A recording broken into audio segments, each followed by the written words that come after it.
Hello, crime enthusiasts, are you ready for another chilling investigation?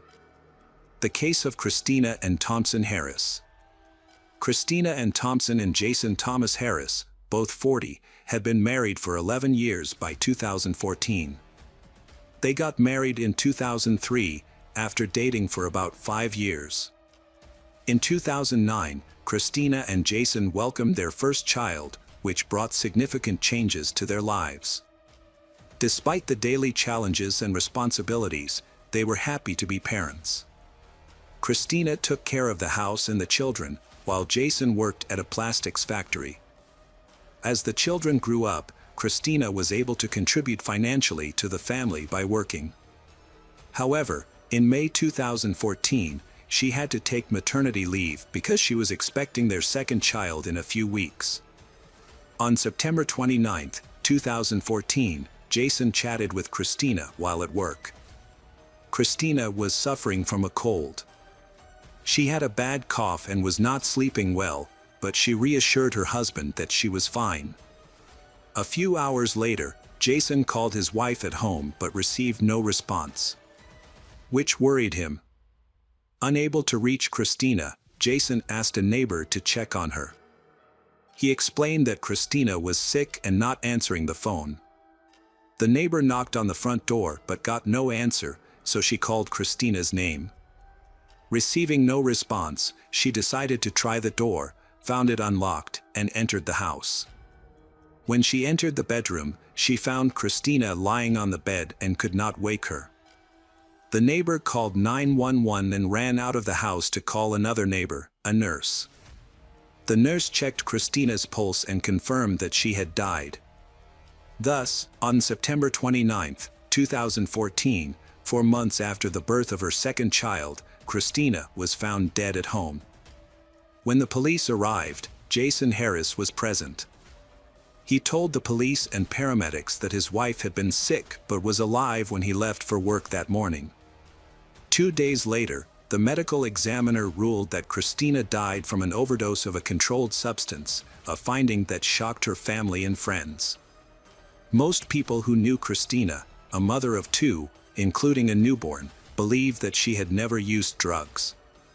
Christina's mother, Kathy, told police that her daughter was fine when she saw her the day before she died. Police were therefore skeptical of Jason Harris's claim that his wife had a cold. According to Kathy, Christina said her marriage to Jason was complicated.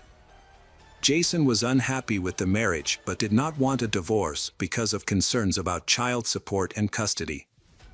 Neighbors who discovered Christina's body also provided additional information to the police.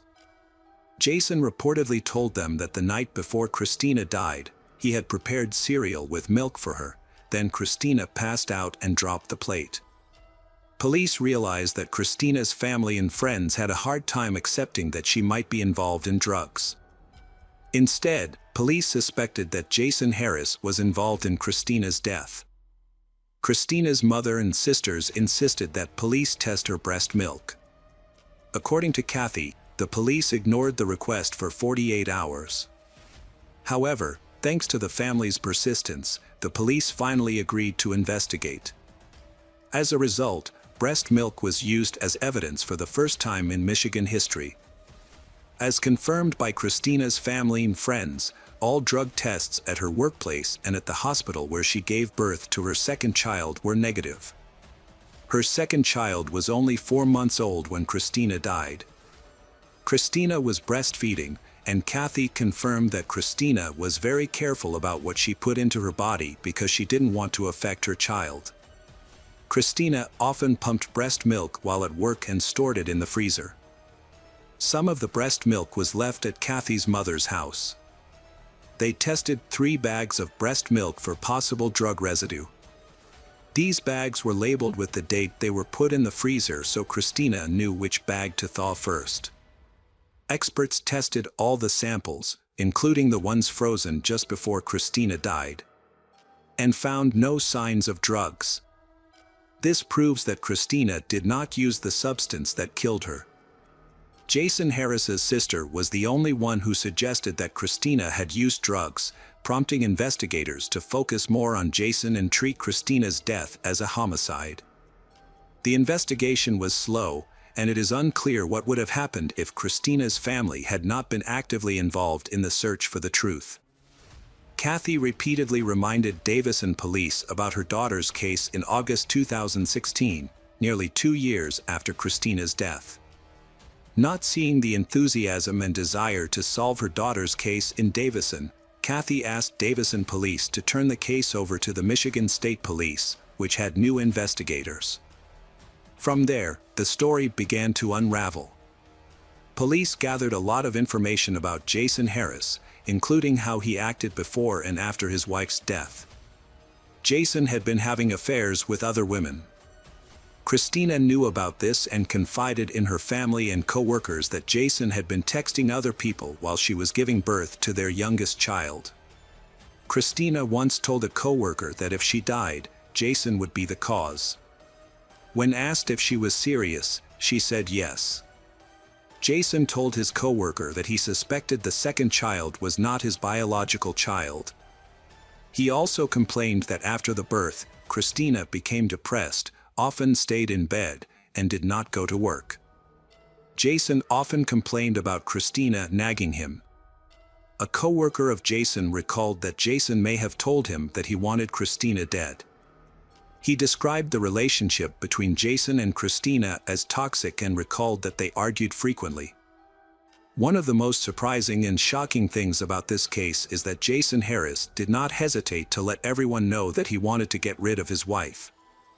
He tried to do so, but unfortunately, no one paid attention to his words and actions before Christina died. Jason bought poison twice and mixed it into her drink.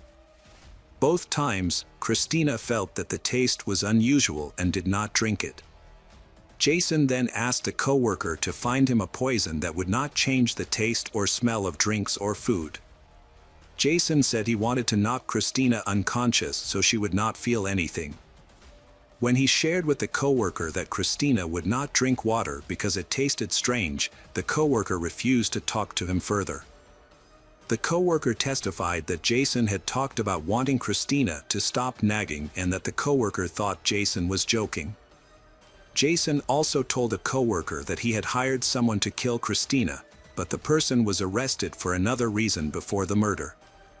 Jason therefore offered the co-worker $10,000 from Christina's $100,000 life insurance policy to kill her. The co-worker refused the offer, thinking that Jason was just venting his anger by talking about his wife and making inappropriate jokes. According to the colleague, he recalled a conversation with Jason in which Jason said, "I'm bored with her. I'm going to dump her." The police then decided to question the neighbor who discovered Christina's body. The neighbor testified that she saw Christina's family truck in the driveway. But Christina did not come to the door. She entered the house and found Christina lying in bed, unresponsive. The neighbor asked Jason if she should try to wake her up. He replied that Christina must have fallen asleep and that he would come home. The neighbor went back inside and removed the covers around Christina because she felt cold and had foam coming from her mouth and nose. The neighbor called 911 and another neighbor who was a registered nurse. The neighbor, who was a registered nurse, testified that Christina was cold, stiff, had no pulse, and had white foam coming from her mouth. She did not attempt to resuscitate Christina because she believed she was already dead. Jason told the police that he asked a neighbor to check on Christina and that he had to rush home because Christina was unresponsive.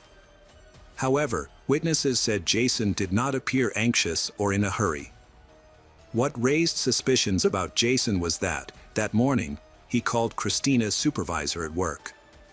He told her that Christina had died the night before and that he wanted to inquire about the $100,000 death benefit from Christina's life insurance policy through work. Additionally, one of the women Jason had an intimate relationship with told investigators that Jason had contacted her on the day of Christina's death and said that his wife had died from an overdose of a controlled substance.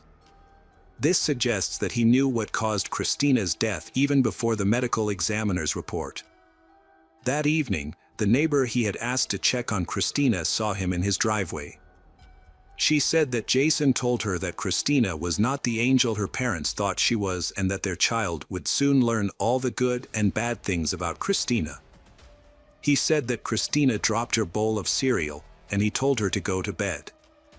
Jason also told a neighbor that his wife tossed and turned during the night and that he heard her coughing before he left for work. Jason wondered if that was her last breath. Jason told a police officer that Christina was coughing a lot when he left the house. He also told the police that Christina fell asleep eating cereal the night before she died. Finally, Jason told Christina's mother, Kathy, that before she died, Christina complained that her water tasted like chemicals. One of the main motives in this case is believed to be insurance money. Within a week of Christina's death, Jason and his mother went to Christina's workplace to inquire about the life insurance money. Additionally, Jason received a $20,000 death benefit from a life insurance policy issued by his company shortly after Christina's death. One of Jason's lovers moved in with Jason and his children. Christina's mother believed that Jason's lover moved in with him after Christina's funeral. However, Jason's neighbor testified that the lover had even moved into Jason's home before Christina's funeral. The neighbor added that Jason's adult children from a previous marriage moved into the home within days of Christina's death. Police also discovered that Jason Harris purchased a plane ticket to Rhode Island 9 days after Christina's death to visit a woman with whom he had exchanged more than 5,800 text messages. County Medical Examiner Dr. Brian Hunter submitted post-mortem blood and urine samples for laboratory testing. Dr. Hunter determined that the test results were consistent with Christina being poisoned by a lethal substance. Initially, Dr. Hunter determined that her death was an accident. Because there were no injection marks on Christina's body and investigators did not find any powder residue or rolling papers next to the bed where Christina died. In 2016, the Michigan State Police took over the investigation into Christina's death. In 2019, after Christina's family disputed Christina's cause of death, Dr. Hunter later changed Christina's death certificate from an accident to a homicide. Police charged Jason with first-degree murder, solicitation of murder, and delivery of a controlled substance resulting in death. He was denied bail. Jason's attorney, Nicholas Robinson, said his client pleaded not guilty to the charges and wanted to fight them. When he was arrested, Jason had lost his job after testing positive for drugs. Kathy's efforts to ensure that law enforcement would punish the person responsible for her daughter's death were not overlooked. Gena's County Prosecutor David Layton said that a few years ago, he began receiving Facebook messages and emails from a Davidson woman who claimed her daughter had died and that her death was not an accident. "It can't be happening," the woman told the prosecutor. She was certain that someone had caused her daughter's death. Kathy's passionate pleas caught David Layton's attention, prompting authorities to re-examine the death of her daughter, Christina. "I will never forget what she wrote in an email, 'Prosecutor, you are my last hope. This is our last chance to get justice for my daughter. Please help me,' David Layton said. At that moment and as I spoke to her this morning, I was absolutely convinced that her daughter's death was not an accident. It was the result of foul play. It was Kathy's relentless efforts to seek justice for her daughter's death that led to this situation. And those efforts paid off." The trial began in 2020. The prosecution alleged that Jason put a controlled substance in his wife's cereal bowl to kill her. He then went to work as usual, waited a few hours, and asked a neighbor to check on Christina. According to the prosecution, Jason wanted someone else to discover his wife's body in order to reduce suspicion against him. The direct evidence against Jason was overwhelming. Jason had a motive for killing Christina. He was having an affair with another woman, suspected she was cheating on him, believed the second child was not his, and was tired of her nagging.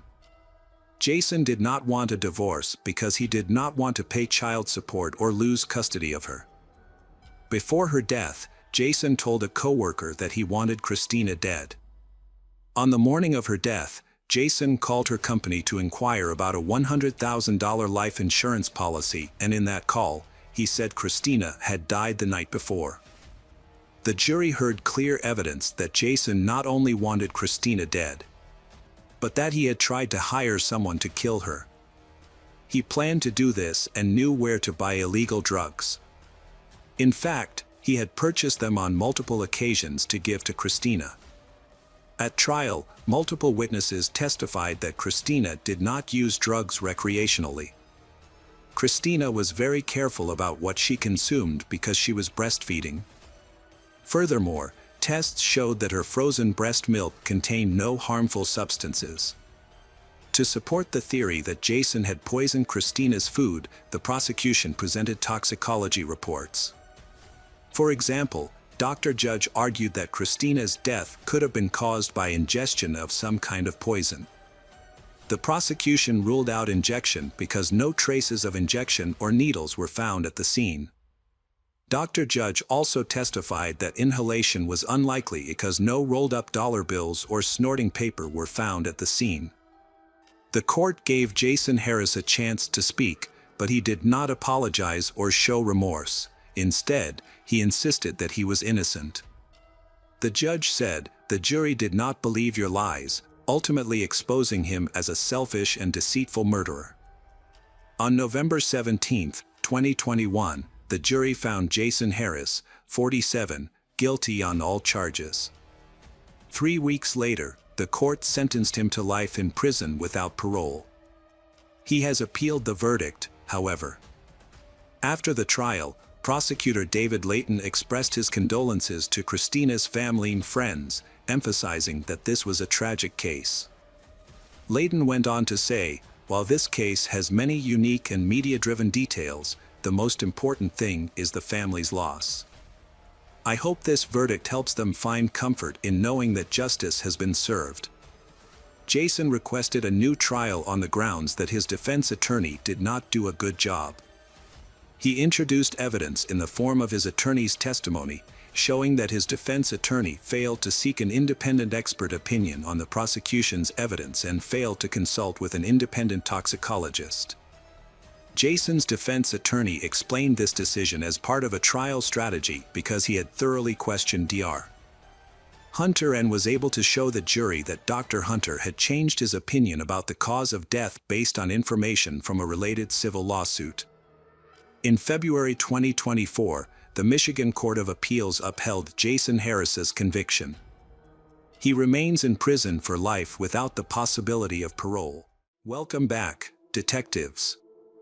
Let's dive into another horrible case. The case of Madison Sparrow. Madison Elizabeth Sparrow was born on September 12, 2003, in Norfolk, Virginia, to Heather Sparrow Murphy and Richard Prestige. She has 2 older sisters, Molly and Wendelin. Wendelin, born in 1999 in Durango, Colorado, is from Richard's previous relationship. The family eventually settled in Newark, Delaware. Madison's younger sister, Molly, was born on October 5, 2010, and the 2 sisters became close. As the oldest, Madison has a natural talent for taking care of children and takes her role seriously. She enjoys spending time with her cousins, often performing comedic acts and making people laugh. Her bubbly spirit and cheerful demeanor make her a joy to be around. However, her father says she also has a more introverted side, often becoming pensive and lost in thought. From a young age, Madison demonstrated wisdom beyond her years, carefully observing situations before reacting. Friends and family appreciated Madison's loyalty and caring nature, often seeking comfort in her warm embrace. Madison had a passion for learning and exploring new experiences. This curiosity led her to join the Girl Scouts, a global organization empowering girls to develop life skills. When Madison joined the Girl Scouts at age 9, she took on the role of troop leader. Over nearly 10 years with the Girl Scouts, Madison earned numerous badges for her outstanding achievements and built lasting friendships. As she grew older, Madison's connection to the principles of Girl Scouting deepened. She volunteered to help her sister Molly's troop and remains dedicated to helping others and upholding the values of the organization. Madison frequently parties with her friends, engaging in activities like movie nights, makeup, manicures, and pedicures. Although she stays up late, she often sleeps in until 2 p.m. the next day. Before finishing elementary school, Madison befriended Anuka Stalinsky, a classmate born on July 9, 2003, in Newark. Madison and Anuka quickly became close friends. As they moved on to middle school, they expanded their circle and met Noah Sharp, a Newark native born on August 23, 2001. Noah, Madison, and Anuka often spent time together, enjoying activities like eating ice cream or going for walks around town. Noah and Madison gradually developed feelings for each other, leading to a romantic relationship. Their teenage romance blossomed quickly, and they fell deeply in love. However, their relationship took an unexpected turn in early 2020, about a year after they started dating. Madison decided to end the relationship, leaving Noah confused, as she did not give any clear reason for the breakup. After their amicable breakup, Noah remains heartbroken but finds emotional comfort in Anuka, who becomes a trusted companion. Noah and Anuka begin spending more time together and text each other daily. Despite still being sad, Noah starts dating Anuka. However, he maintains a relationship with his ex-girlfriend, Madison, and even visits her on her 17th birthday with a gift. During the visit, Madison's mother notices Noah's lingering emotional pain. Meanwhile, Anuka discovers Noah's encounter with Madison and becomes jealous. Noah's lingering resentment towards Madison turns into anger, and he wants to hurt her for not sharing his pain. Overcome with jealousy and hatred, Anuka and Noah devise a plan to harm Madison. They exchange ideas about methods and discuss ways to destroy evidence through text messages, video calls, and in-person conversations. Their conversations reveal a disturbing intent to cause Madison suffering. Anuka and Noah consider several methods, including stabbing Madison in the heart with a knife. They also consider using a handgun or blunt object to inflict fatal injuries. However, they decide against using a handgun because of the loud noise it would make. Although Noah is unsure, they ultimately decide to use a blunt object. During their discussions, they calculate the number of bricks they would need to weigh down Madison's body if they decided to dump her in a body of water. When they have doubts about this plan, they also consider burying Madison. Since Noah is used to digging and knows where to find a shovel, this seems like a viable option. They eventually come up with a plan that they think can't fail. Madison loves Halloween and ice cream. She eagerly looks forward to celebrating her favorite holiday every year. Anuka knows Madison loves Halloween and ice cream and uses this to her advantage. On Friday, October 2, 2020, Anuka calls Madison and invites her to spend the day together, using the excuse of going to buy ice cream to lure Madison into their trap. Madison quickly agrees to meet, as she has not talked to her friend for a long time. She also wants to buy a birthday present for Molly, whose birthday is in 3 days. On the day of the meeting, Madison wears black tights, denim shorts, gray boots, and a blue sweatshirt that says, New Jersey. She adds a unique touch to her outfit with a pair of white ghost earrings that she has just bought for Halloween. At 2:44 p.m., Madison says goodbye to her family and leaves. They have no idea that this will be the last time they see their daughter alive. Later that day, the Madisons begin receiving abusive text messages from Madison's phone number, along with messages saying that Madison is leaving the country. Believing it to be a prank, her father, Heather, responds with well wishes and jokes that Madison has forgotten her passport, which is in a safe. However, when Heather calls Madison, there is no answer. Heather begins to worry when she does not receive a response. Since she and Anuka have plans to meet later, Heather decides to call Anuka. As soon as Anuka picks up the phone, she bursts into tears. Anuka explains to Heather that Madison had an abusive conversation with her, then Madison got out of the car near a store. Heather suggested that Anuka call Noah, but he did not answer. Frustrated, Heather asked Anuka to try contacting him again. Eventually, the three of them talked, but they did not get any information. So Heather decided to return home. On the way home, Heather received several messages from Madison's friends. These friends also received strange messages and wanted to know what was going on. When she got home, Heather searched for any clues but found no sign that Madison had left voluntarily. Madison's birthday money, clothes, and credit cards were still in her room. Furthermore, the messages were meaningless, as Madison had no reason to run away, especially without clothes and money. When Madison had not returned home by 8:30 p.m., Heather called 911 to report that her daughter was missing. Despite her repeated attempts to contact people, all her efforts were unsuccessful. Heather notified her parents, who were in another city, of the emergency, and they came to her aid. Heather also notified Madison's father, who lives in Colorado, of Madison's disappearance. He quickly shared the information on social media to call for help in finding his daughter. On Saturday, October 3, 2020, authorities issued a yellow alert after Madison, a 17-year-old, went missing. In Delaware, this type of alert is activated when a person under the age of 18 goes missing and triggers the necessary search measures to find Madison. After receiving the report, police search teams, along with Madison's family and friends, began searching for Madison on farms near the University of Delaware, where she was last seen. They also worked with the media to inform the public about the incident and asked people to come forward with information.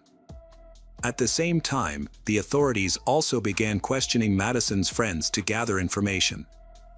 Many sources indicated that Madison's ex-boyfriend, Noah, might be involved in the case. Some information showed that he was with Madison in the woods in Newark before she went missing. After investigating, the police arrested Noah and questioned him for 9 hours on October 4th and 5th. During the interrogation, Noah gave different statements but insisted that he did not know what happened to Madison. Finally, the silence was broken, and everyone was shocked, and the young man confessed to his horrific act. He claimed that he had killed the girl and that Anuka was an accomplice. When reporting to the police, Noah said that Anuka was jealous of Madison's relationship with him. He shared that he was deeply hurt after breaking up with Madison and that it made him lose control. According to Noah, Anuka took Madison to the woods behind the elementary school. Noah hid behind a bush and attacked Madison with an aluminum baseball bat. Madison was not expecting this and was happy to spend time with her friend. Noah said he hit Madison twice in the head, and the second hit caused him to lose control and use a lot of force. He then continued to strike her body several more times. After the attack, Noah and Anuka moved Madison's body in Anuka's car to a location under a bridge near the intersection of I-95 and the Delaware state line, about 15 minutes from the crime scene and near a warehouse. Upon arriving at the scene, Noah and Anuka attempted to push the body into the river but were unsuccessful. Instead, they chose to hide the body in a shallow grave. With detailed information from Noah, investigators thoroughly searched the designated area. There, they found the aluminum baseball bat, the weapon used, with traces of blood. Investigators also found the clothes Madison was wearing when she left the house, along with several burned items. Noah then led police to a large wooded area near the intersection of I-95 and Delaware State Road, where Noah and Anuka hid Madison's body. On Monday, October 5, 2020, the police announced the discovery of Madison's body. The revelation shocked Madison's family, friends, and the entire community. Days later, on Friday, October 9th, hundreds gathered at the high school football field to remember and honor Madison. An autopsy revealed that Madison died from blunt force trauma to the head. Additionally, experts found DNA from Noah and Anuka in the physical evidence collected at the crime scene and where the body was discovered. Noah faces charges of first-degree murder, possession of a deadly weapon during the commission of a crime, and first-degree conspiracy. He has been committed to a correctional facility with bail set at $1 million. On Monday, November 16, 2020, more than a month after Madison's murder and following the processing of necessary evidence, 17-year-old Anuka was also arrested. She was taken into custody after a Newcastle County grand jury indicted her on charges of first-degree murder, possession of a deadly weapon during the commission of a felony, and first-degree conspiracy. Meanwhile, Madison's family remains in a state of grief. Heather has repeatedly stated that a plausible reason for her daughter's death will never be found. Heather believes that dangerous killers should be locked up for life after double murder. Although Noah admitted to detectives that he committed the crime, he denied it in his formal court indictment. Noah's defense argued that Noah was mentally unstable. Attorneys often attempt to justify their clients by citing mental instability. And this case is no exception. During one of the preliminary hearings, Noah's attorney stated that Noah was being treated for schizophrenia and was under the care of a psychiatrist at the time of the murder. The attorney also asserted that Noah had suffered an injury in Chester County, Pennsylvania, approximately 3 weeks prior to the murder, which caused him memory loss and other issues.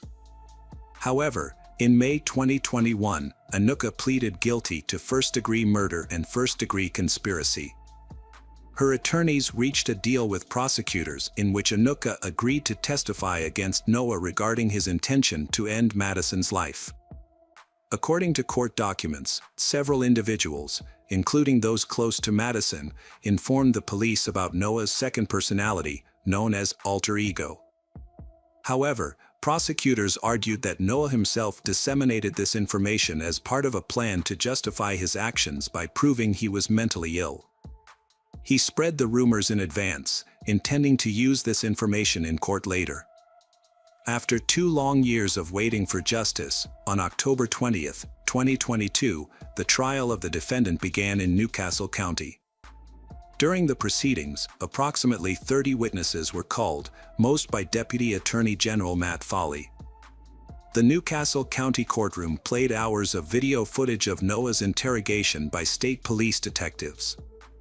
Viewers heard Noah's constantly changing accounts until he finally confessed. The defense attempted to challenge this evidence, insisting that the police had questioned their client for too long and had influenced Noah's testimony. Attorney Monica Jerome noted that the detectives manipulated the interrogation by telling Noah what to say and pressuring him. However, it was clear to everyone that these were just desperate attempts to justify the murder in any way possible. The prosecution presented text messages between Noah and Anuka that showed they were planning the crime. Faced with this evidence, the defense tried to convince the court that someone else had used Noah's device and that he was not the one communicating with Anuka. Noah's mother and brother were called to testify, but their testimonies were inconsistent. Noah's mother, Nakia, claimed that her son was not wet when he came home on the evening of October 2nd. In contrast, his brother David said that Noah was soaked and looked like he had been in a swamp. Nakia later said that when Noah came home, Anuka came in calmly, but David described Anuka as angrily slamming the door. Prosecutor Matt Foley asked Nakia if she had discussed the evidence against Noah with him, and she said no. However, the prosecutor played a recording of a phone call between Noah and his mother from a month before the trial. During the conversation, they discussed surveillance camera evidence from the elementary school. Noah told his mother that his face was not shown in the video, although he and Anuka had been near the school about an hour before Madison was killed. She reacted with relief when the video was released, showing an African-American man of Noah's height and build, holding a baseball bat and walking into the woods with a girl.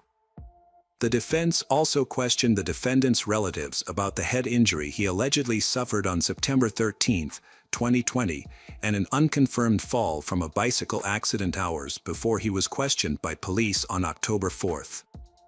Noah's attorney argued that these injuries could have caused dissociative amnesia in order to justify the statements he made to police. In response, the prosecutor questioned whether the injuries were part of a plot to kill Madison, something the defense contested with some uncertainty. Anuka affirmed all of the prosecution's arguments during the 3-hour trial. During her testimony, she calmly explained that Noah had convinced her that Madison had talked behind her back, although Madison's friends and family were adamant that Madison had never done so.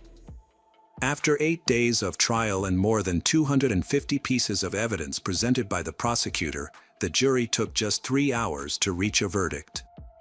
Noah Sharp was found guilty on all counts, including first-degree murder, and sentenced to life in prison without the possibility of parole. When the jury's verdict was announced, Noah and his mother showed no emotion. Noah simply turned to smile at his mother. Madison's family cried tears of relief before leaving the courtroom.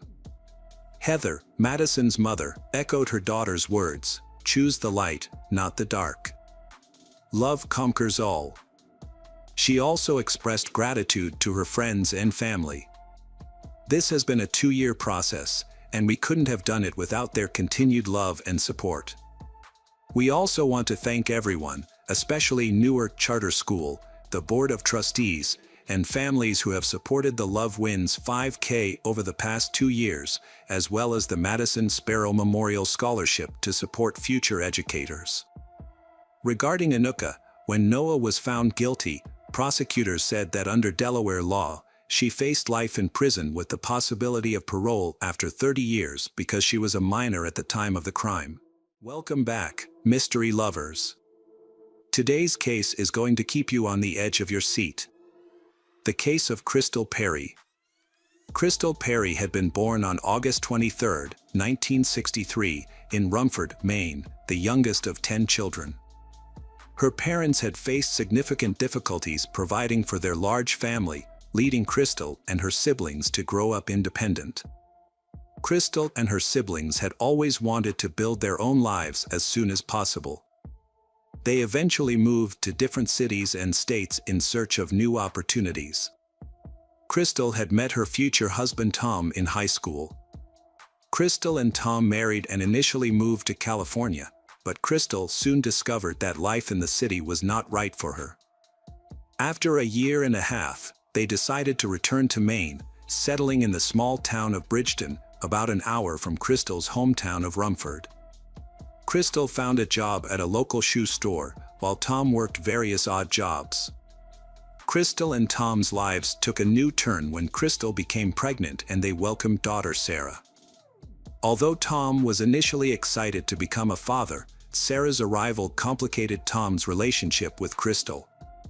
Tom began spending more and more time at a local bar, spending almost all of their limited income on alcohol. One time, he even took the money Crystal had saved to buy alcohol, leaving them with almost nothing.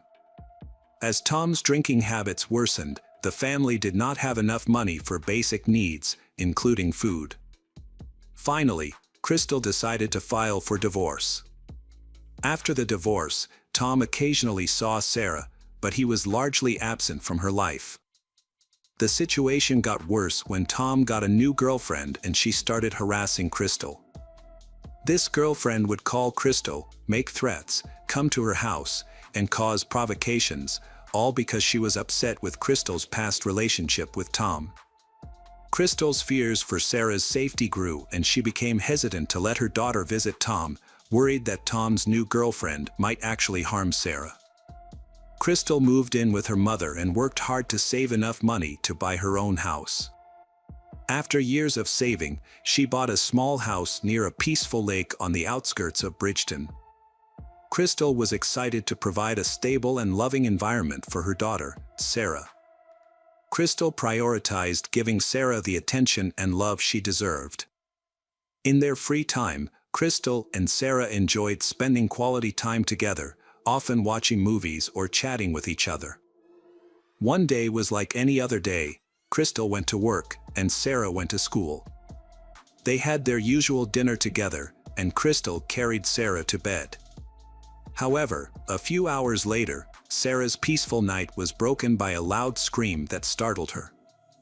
At first, she thought Crystal was arguing on the phone, but it quickly became clear that there was something much more serious going on with Crystal. Crystal had been screaming loudly in the kitchen, causing Sarah to fear that her mother was being attacked. The bedroom door had been slightly open, but the kitchen was out of sight. Stiff with fear, Sarah could not move or make a sound. As she listened, she heard footsteps approaching, making her think that the next attacker would come for her. Feeling scared, she quickly hid behind the bed. However, the footsteps stopped, and Sarah heard the sound of a kitchen drawer opening, followed by the clatter of someone rummaging through utensils. Crystal's screams continued, filled with pleas for mercy, until she was stabbed. With each stab, Crystal's voice grew weaker. Sarah realized she could do nothing and would likely be killed as well. After her mother's screams stopped, she left the room and went into the kitchen, where she witnessed a terrible scene. Her mother lay in a large pool of blood covering the floor. Confused, Sarah asked her neighbors for help and eventually found an Italian restaurant whose owner lived in an adjacent building. They opened the door for Sarah and called 911 to report the incident. The officers immediately went to their home. Upon arrival, officers witnessed a gruesome scene. The kitchen was covered in blood, including the floors, walls, and kitchen appliances. Crystal had died, and medical experts determined that Crystal had lost too much blood. Police found a handprint on the front door glass, possibly Sarah's. No other fingerprints were found, but there were many bloody shoe prints on the kitchen floor. Investigators took photos to determine the shoe size and model, assuming they belonged to the killer. A trail of blood led to Sarah's bedroom but suddenly stopped as if the killer had changed his mind. One particular detail caught the detective's attention. The killer had tried to wipe away some blood on the floor. With the blood stains spreading, this effort seemed futile. Further investigation revealed that some of the drops of blood on the floor were irregularly shaped, suggesting they had fallen from the knife. This led investigators to believe that drops of blood might have flown out of the knife during the attack. Investigations showed that, in addition to the initial drops of blood, other drops of blood on the floor appeared to have fallen at a 90-degree angle, suggesting they originated from a higher point. Detectives suspected these drops might belong to the perpetrator, who might have been injured during the crime. Further supporting this theory, the trail of blood drops led directly to a roll of tissue. This showed that the perpetrator used a tissue to stop the bleeding before hastily leaving the scene. Autopsy results showed that Crystal's body had suffered more than 50 stab wounds. The murder weapon, possibly a kitchen knife, was not found at the crime scene, suggesting the perpetrator might have brought it with him. An important detail revealed that the force used was so great that part of the knife broke and was stuck in Crystal's body. The investigation also found evidence of a previous sexual assault. As a result, medical experts were able to collect and analyze the perpetrator's semen along with the blood samples obtained, sending both for further laboratory testing. However, there was a problem. The local DNA laboratory was severely understaffed due to funding problems, leading to a significant backlog. As a result, detectives had to begin the investigation without forensic evidence, which would take at least 6 months to process. The investigation began by ruling out robbery as a motive because nothing was missing from the house. Furthermore, there were no signs of forced entry, so the police suspected that the victim had arbitrarily opened the door to let the perpetrator in. Since she was wearing pajamas, it was unlikely that she was expecting visitors. Detectives came up with 2 theories. Either the victim knew her killer, or someone she didn't know knocked on her door and convinced her to let them in under false pretenses. To pursue this lead, detectives turned their attention to the only witness, Sarah, who was undergoing a medical examination at the hospital. The police began questioning Sarah about the killer, and she explained that she had stayed in the bedroom until the incident was over. However, the police were a bit skeptical about her story. They asked her how she knew her mother had been attacked with a knife, and Sarah replied that it was obvious. Despite her reaction, detectives continued to pressure her, suspecting that she might have been withholding information and might have seen the perpetrator. During the first 3 days after the murder, police questioned Sarah 18 times in the hope that her story would change. However, she always maintained that everything happened as she initially described. Meanwhile, detectives pursued other leads and achieved their first breakthrough. They discovered a pair of boots at a local shoe store whose sole pattern resembled bloody footprints found at the crime scene. Additionally, they learned that Crystal had been harassed by Teresa, Crystal's ex-husband's girlfriend.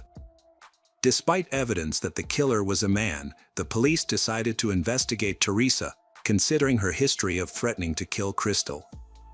Maybe Teresa had found an accomplice to commit the crime. However, detectives found no evidence to support this theory. Further investigation revealed that Crystal was in a relationship with a man named Dennis at the time of her death. The two had met 2 years ago when Dennis started working at the shoe store. Dennis and Crystal began dating, and Dennis eventually proposed to her. Although Crystal accepted, they never married. Their relationship was tense, with frequent arguments and Dennis engaging in aggressive behavior, such as breaking objects and banging on walls. However, there was no evidence that he ever physically harmed Crystal. The day after Crystal's murder, detectives visited Dennis at his home. When they asked if he had left the house the night before or if he had seen Crystal, Dennis immediately asked if she was dead and then fainted. After regaining consciousness, he answered the detectives' questions. Dennis explained that he had planned to visit Crystal that evening but was delayed because he was helping a friend fix his car. When he later called Crystal, she said it was too late, leading to an argument and Dennis staying home. Police were able to verify Dennis' alibi, confirming that he had helped his friend that evening. Dennis also agreed to take a polygraph test, which showed no signs of deception, except when asked if he felt responsible for Crystal's death. He replied no, but the test detected his tremors. Additionally, detectives discovered that Dennis had the same shoe size as the killer, but no matching shoes were found in his house. Dennis agreed to provide a DNA sample but made a special request. Dennis had made a special request to the detectives. If they decided to arrest him, he had asked them to enter his workplace through the back door, instead of the main entrance. He had explained that he did not want to disrupt the work environment or make noise in front of his colleagues because his boss had always treated him kindly.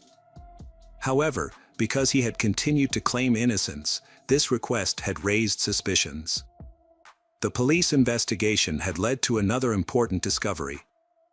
They had contacted Crystal's best friend, who lived in another town, and she had revealed that Crystal had confided in her just weeks before the murder.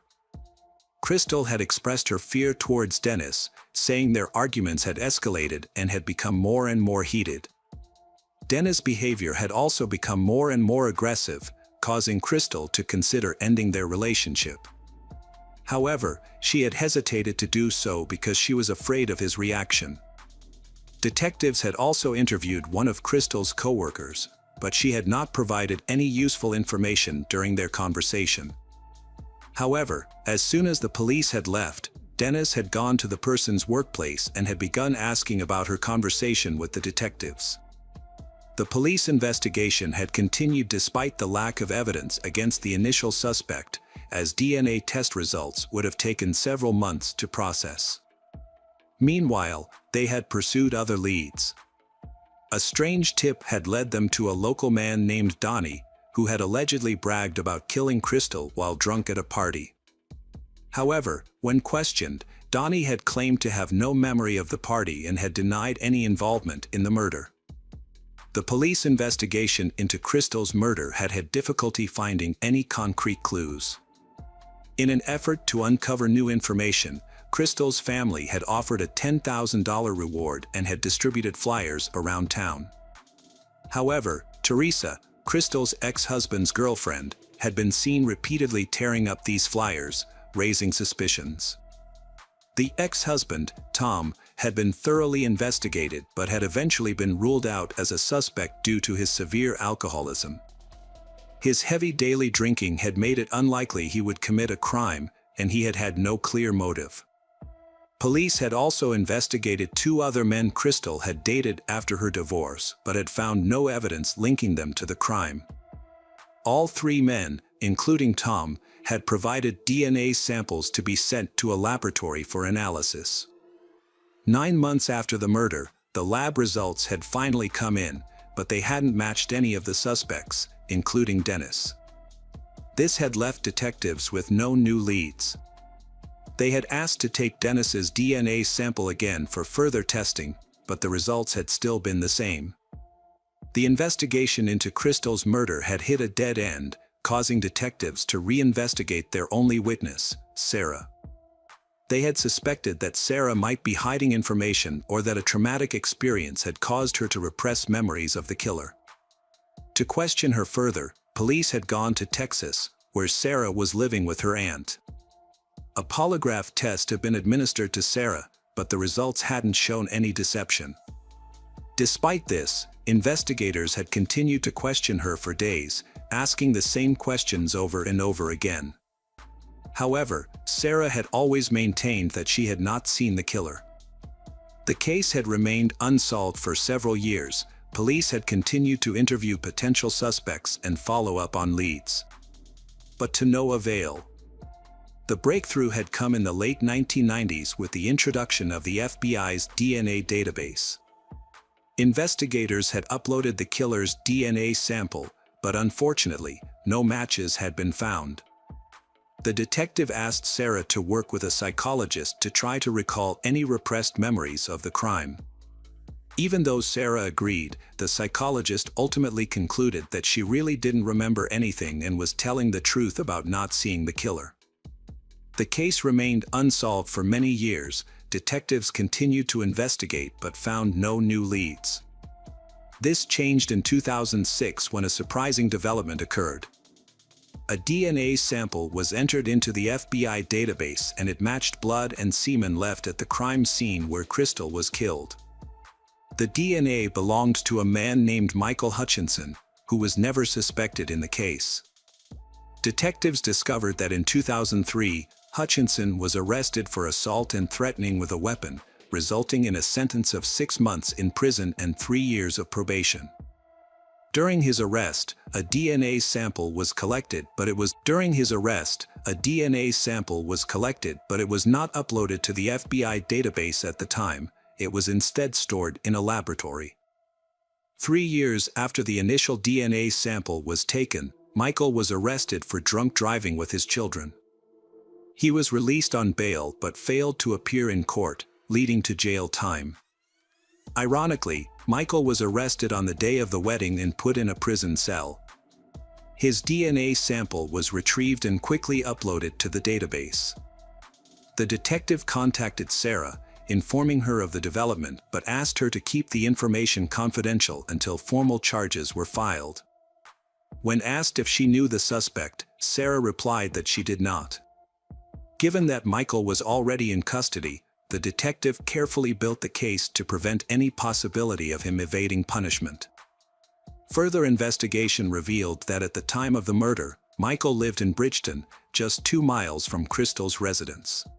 When he was 19, Michael lived near the Italian restaurant where Sarah called the police. He regularly drove to his mother's house, which was just a short distance from Crystal's, meaning he often passed by her residence. The detective discovered that Michael could have easily encountered Crystal multiple times before the murder. When questioned in prison, Michael insisted he was not involved in Crystal's murder and denied knowing her, despite the presence of his semen and blood on her body at the crime scene. The detective found his denial unconvincing. During the visit to the prison, the detective observed the noticeable scar on Michael's palm.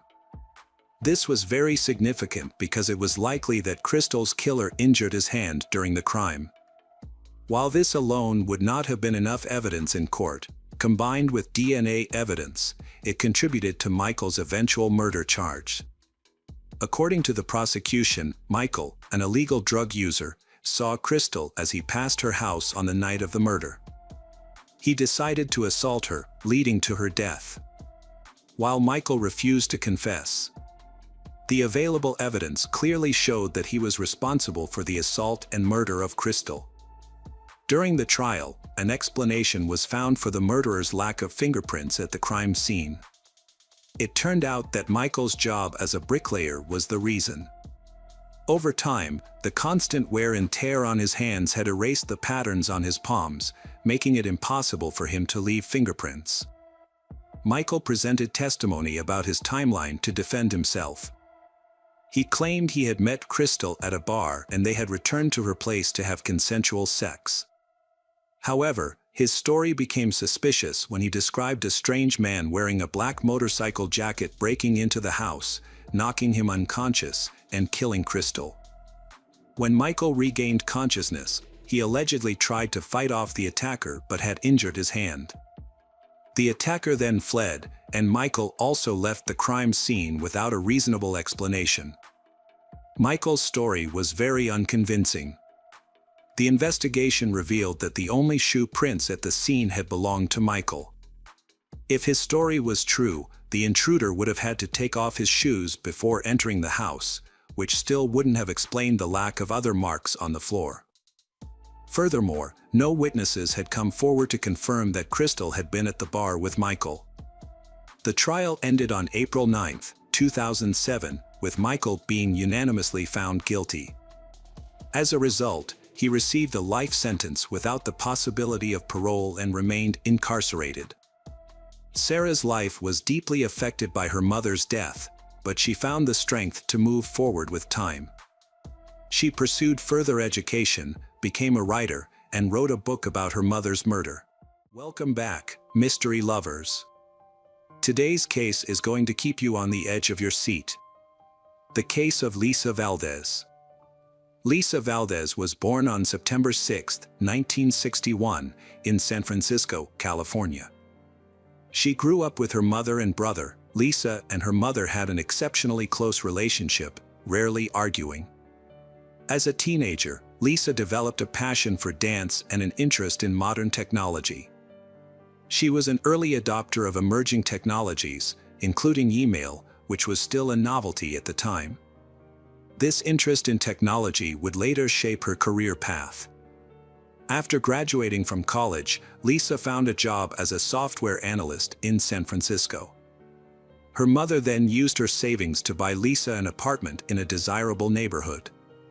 Lisa lived alone in the apartment, progressing her career and spending time with her family whenever possible. She also continued to pursue her passion for dance. On May 16, 1998, Lisa, then 36, hosted her mother and some family friends at her apartment for the evening. After the guests departed, her mother helped with the dishes before heading home. Before leaving, Lisa promised to call her mother the next day, but the call never came. Initially, her mother assumed Lisa was simply busy. Since Lisa had dance practice scheduled for the next day, her mother decided to wait. However, the entire day passed without any word from Lisa. After trying unsuccessfully to contact Lisa for several days, Lisa's mother began to worry. When Lisa did not show up for work on Monday, her co-workers called her mother to express their concern. The mother immediately decided to go to Lisa's apartment complex. When Lisa's mother arrived at her home, she saw a group of police officers. Lisa's mother approached the police to ask what was going on and was told that residents had reported a strange smell coming from one of the apartments. The apartment manager investigated, found the door unlocked, and called the police after discovering a body on the floor. Police quickly identified the victim as Lisa. Her body showed signs of trauma, making it clear she had been murdered.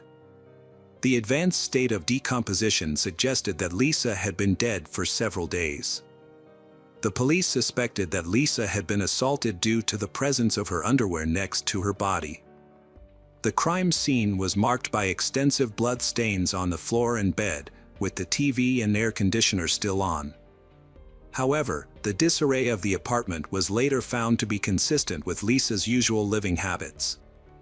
There was no indication of a robbery, as all of Lisa's valuables, including jewelry, were left untouched. The only missing items were her keys and a gym bag. A peculiar detail was the discovery that the attacker had cut off some of Lisa's hair and taken it with them. Detectives believed that the killer may have known Lisa personally. This theory was supported by the lack of forced entry into the apartment complex, which was secured by a fence and required a key or resident approval for access. Police investigating Lisa's murder began by interviewing her neighbors. Their first lead came when a neighbor mentioned discovering a bent metal door frame and faint blood stains on her door 2 days before Lisa's body was discovered. The neighbor had previously reported the incident to the building's management, but they had not notified the police. Police are certain that Lisa's murder was linked to a break-in at her neighbor's apartment. It is possible that the person trying to break into her neighbor's apartment was seen by Lisa and killed her, but another theory is that the break-in may have occurred after Lisa was murdered. Police also interviewed the person who cleaned Lisa's apartment weekly. She said that 2 days before Lisa's body was found, she tried to open the apartment door with her key but found it locked from the inside. When she looked through the door, she saw a naked woman lying on the floor and a male voice talking. Assuming it was a private situation, the cleaner quickly left without doing anything. Police suspected Lisa was dead when the cleaner heard a man's voice. And it was her killer, who was still in the apartment. The cleaner also reported seeing a black Ziploc bag near the body. An envelope containing cash was found taped to the inside of Lisa's apartment door. The money was for the cleaner, as Lisa always left it with her the day before cleaning. The presence of the envelope suggests that Lisa was likely attacked after her mother left, sometime between midnight and early morning.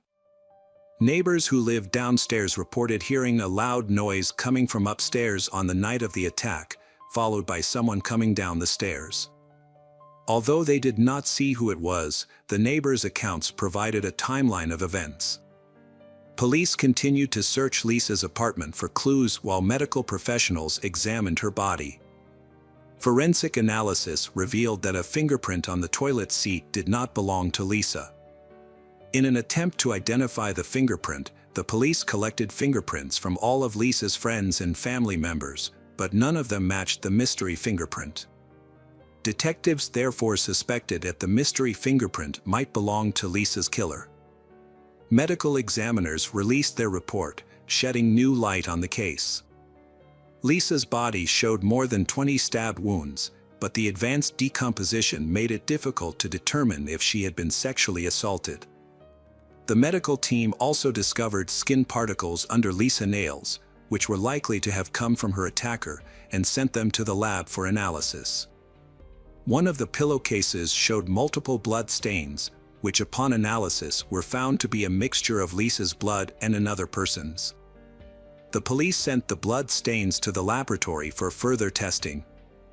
Police believe the killer may have accidentally injured himself when stabbing Lisa. At the scene, they discovered 2 bandages from a first aid kit in the toilet, which the killer may have used to bandage his wound. Additionally, the killer may have left fingerprints on the toilet seat when discarding the bandages. DNA analysis revealed that the blood on the pillowcase belonged to a man whose DNA was not in the FBI database. Furthermore, the skin particles found under Lisa's fingernails and the blood on her knee were from the same person. Although the DNA did not match anyone in the database, detectives now had a DNA profile of the killer. The police compared the DNA evidence with samples from criminals in the area. They also began to scrutinize Lisa's acquaintances. Lisa's mother mentioned that Lisa had met a man named Albert Ketto and that they had planned to go on a date the day after the murder. However, Albert Ketto had canceled their plans just days before. Police brought Albert Ketto in for questioning and noticed a large cut on his hand. Police considered Albert Ketto a potential suspect. However, Albert Ketto denied any involvement in the crime. Police collected Albert Ketto's fingerprints and DNA samples for further analysis. However, the test results showed that none of Albert Ketto's samples matched the blood found on the pillowcase. Additionally, the skin particles under Lisa's fingernails belonged to someone else. This new information led investigators to expand their search for other suspects. Police decided to look at messages left on Lisa's answering machine in the days before she was killed. Police compiled a list of 40 callers but discovered one unusual message. It came from a man who had called Lisa just hours before the murder. He left a message saying, "You know how it goes. Hey Lisa, are you home?" When police played the message to Lisa's friend, the friend recognized the voice as Albert Robinson, a co-worker of Lisa's. Lisa and Albert Robinson worked together. However, Albert Robinson had expressed romantic feelings for Lisa, but she did not return his feelings. Albert Robinson appeared at Lisa's memorial service a few days after the murder. Albert Robinson claimed that he and Lisa were in love, saying that they planned to get married and start a family. However, Lisa's friends and mother objected to this. Lisa told them that she had no feelings for Albert Robinson and that the relationship between the two was just friends. During questioning, Albert Robinson denied any involvement in Lisa's murder, claiming that he loved Lisa and would never hurt her. However, he refused to provide DNA and fingerprint samples to the police, which aroused suspicion and made him the prime suspect. Police obtained a search warrant for Albert Robinson's home, where they discovered something unusual. Albert Robinson's home contained many photos of Lisa. However, despite the evidence, he continued to deny his involvement. He cooperated by providing his fingerprints and DNA samples to the police. However, they were surprised when Albert Robinson's test results did not match the samples collected at Lisa's apartment. Police eliminated Albert Robinson as a suspect. Due to lack of evidence, the case remained unsolved for many years. The investigation continues, with police waiting for the suspect's DNA or fingerprints to be matched in a database. Over the years, Lisa's mother has used social media platforms to plead for information. But the police have yet to uncover any new clues, leaving the case even more unsolved. In 2010, the FBI used new DNA technology to identify suspects by matching their DNA to relatives in a database. This method was limited to close relatives. On September 2nd, police received a call from the FBI with the news. Although the FBI did not compare the DNA to possible relatives in the database, they did retest the original DNA sample as part of the process. Amazingly, 13 years after the murder, the retested DNA sample was a perfect match. DNA from blood and skin particles found under Lisa's fingernails matched a 52-year-old man named Anthony Hughes, whose DNA had recently been added to the FBI database. Although Anthony had a lengthy criminal record, his DNA was not in the database because he had committed a minor crime. However, a change in California law requires DNA samples from all convicted felons, regardless of the severity of their crimes. As a result, Anthony's DNA was collected after he was arrested for petty theft. The investigation revealed that Anthony's fingerprints were also on file and matched those found on the toilet seat in Lisa's apartment. Experts were able to identify the specific finger that left the fingerprint. Prior to the arrest, police searched for additional evidence that linked Anthony to the crime. 13 years ago, police reviewed calls to Lisa's phone before she was killed, but they ignored calls made after her death. Recently, police discovered a call made by Anthony to Lisa's phone just one day after her death. He left a message, the content of which seemed normal and did not arouse any suspicion at the time. If the police had investigated Anthony at that time, they would have found his extensive criminal record. When they went through Lisa's belongings, detectives found Anthony's phone number in her address book, indicating that she knew him. After talking to Lisa's friends, the police learned that Lisa had dated Anthony in high school. The police now had all the information they needed to question Anthony. Since Anthony was homeless at the time and had no fixed address, the police approached cautiously to avoid Anthony fleeing. They arrested him under the pretext of investigating a series of robberies in San Francisco, and he surrendered without resistance. Police began asking about a series of robberies, gradually bringing up Anthony's previous convictions. Eventually, police asked him if he knew a woman named Lisa Valdez. He initially denied knowing her, but when shown a photo, he admitted that they had been high school acquaintances. Anthony also claimed that he had not seen Lisa since the late 1980s. The police pressed Anthony for information about his relationship with Lisa. Eventually, the police produced evidence of his DNA found in Lisa's apartment in 1998. Upon hearing this, Anthony burst into tears. Anthony was restrained as he cried and screamed. He was eventually charged with murder, and detectives informed Lisa's family that her killer had been arrested. However, the trial did not begin until 4 years later. During the trial, Anthony initially appeared confident, but as the trial progressed, his pace changed. He began appearing in court with a Bible and wearing a cross. Anthony's lawyer argued that his client was incapable of committing the murder due to a medical condition that weakened his muscles, making movement extremely difficult. Despite the defense's argument, the prosecution presented strong evidence linking Anthony to the crime scene.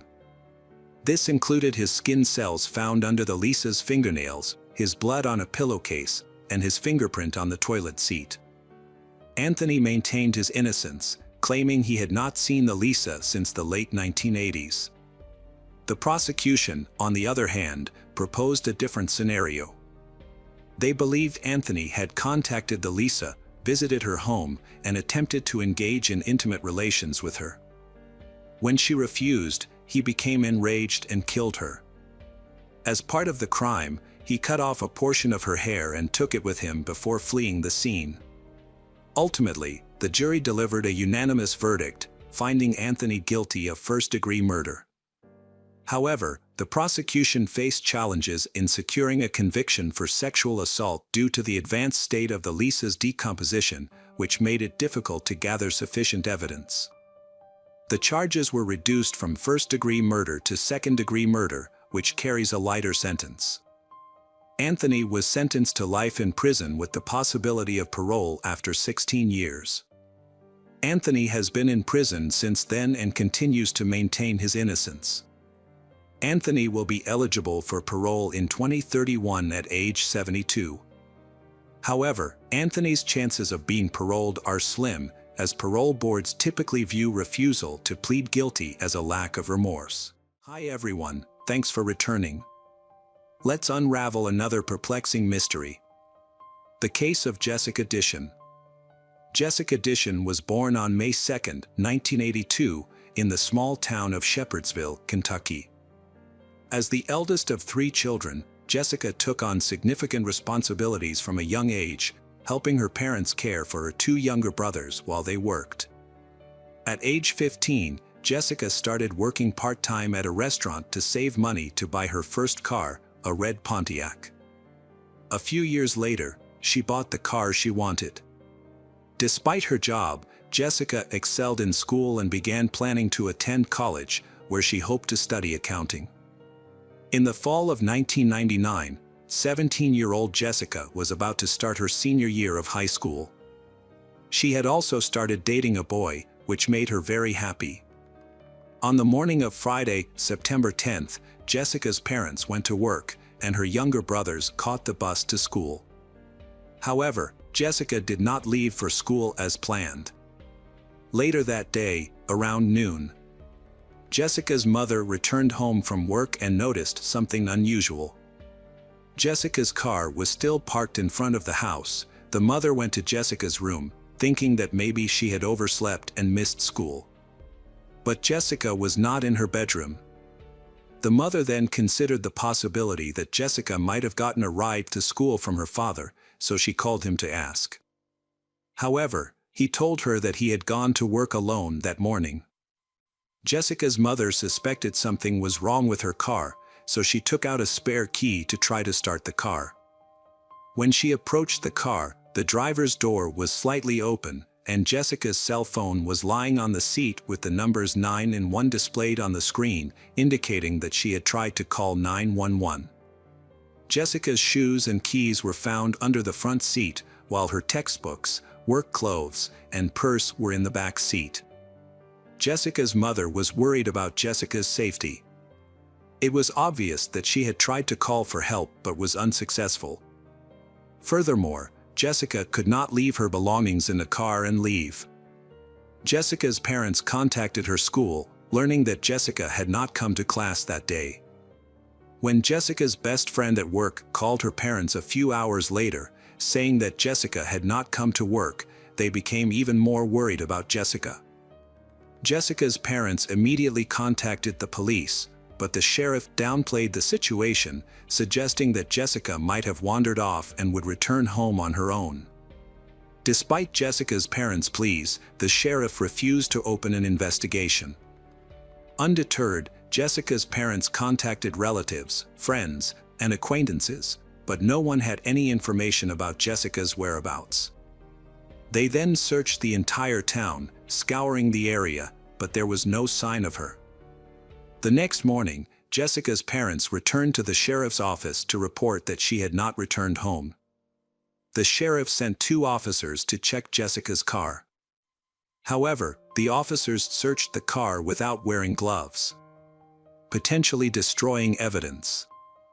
Furthermore, the officers did not search Jessica's room. Feeling frustrated with the police, Jessica's parents sought the help of the local media, hoping to draw attention to Jessica's disappearance and the police's lack of attention. Jessica's family and friends, led by her father and Uncle Stanley, launched a search for Jessica. They also distributed flyers with information about Jessica.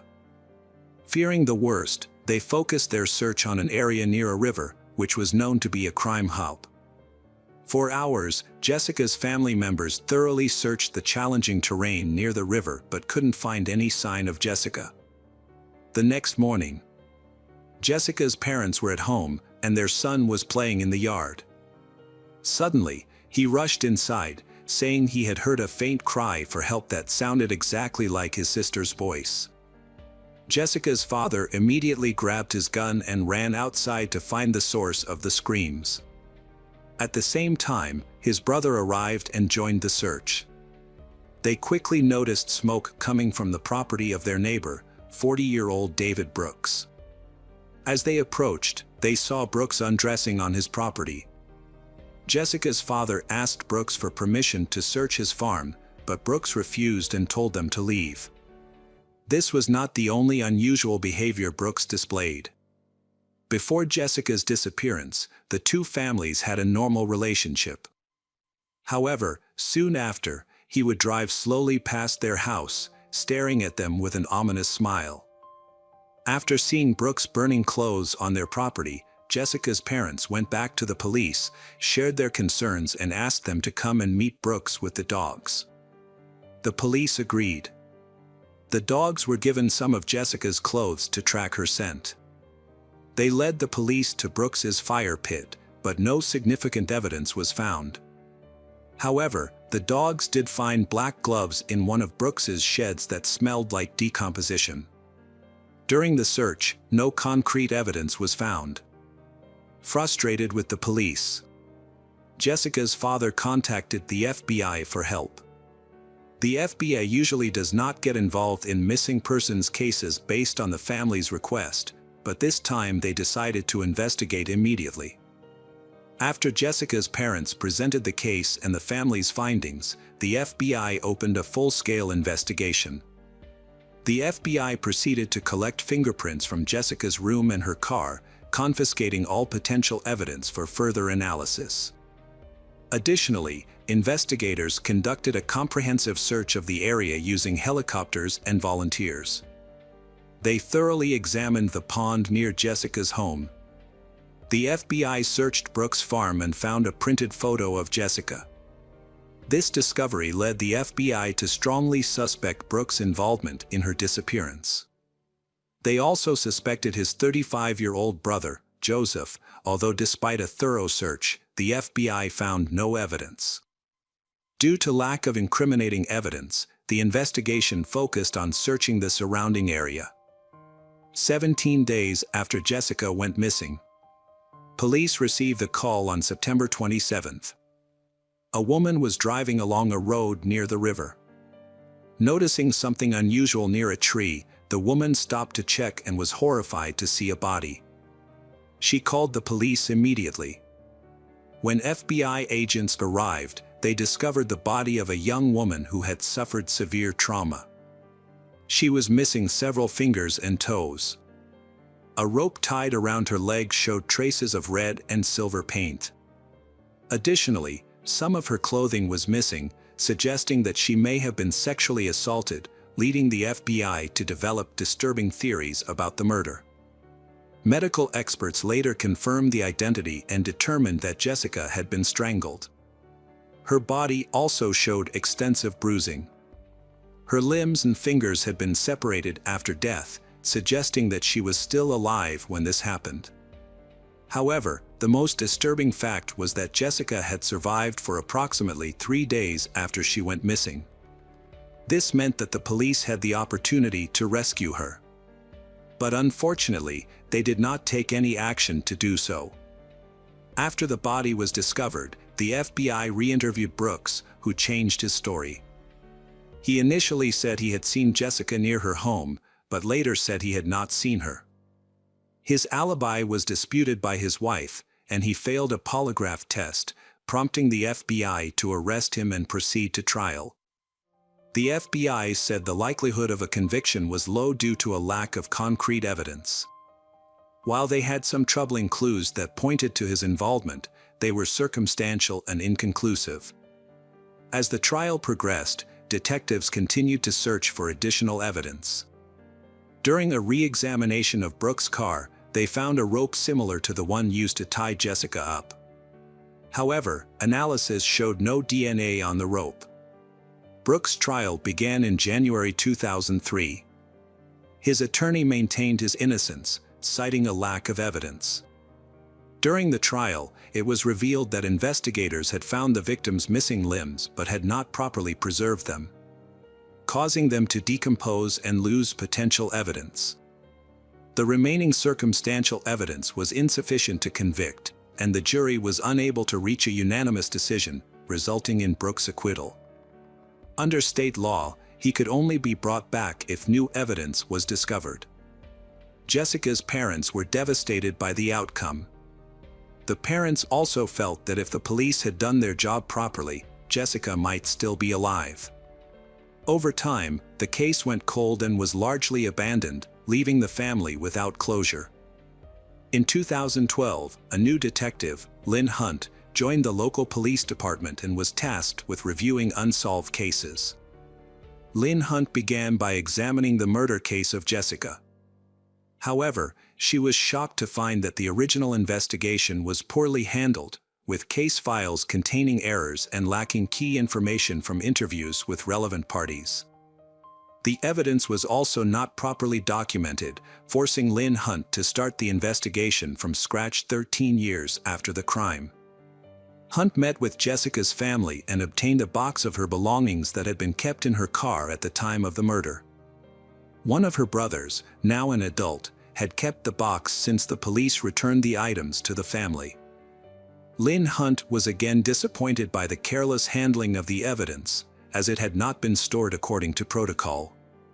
Her efforts paid off when she discovered a crucial document, Brooks' medical examination report, which revealed that Brooks had an IQ of 61, which is considered low. With a low IQ, Brooks may not have fully understood the questions and may have given incomplete answers. All of this led Lynn Hunt to think that this man might not have anything to do with the case. Lynn Hunt began to consider other suspects. Lynn Hunt conducted an extensive review of everyone connected to the case and those living in the surrounding area.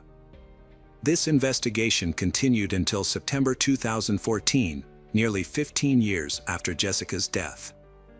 A coworker contacted Lynn Hunt with information about an inmate at the Kentucky State Prison who claimed to know who killed Jessica. Lynn Hunt initially dismissed the information as unreliable. Many inmates make up stories to get released early. However, Lynn Hunt verified the information before dismissing it.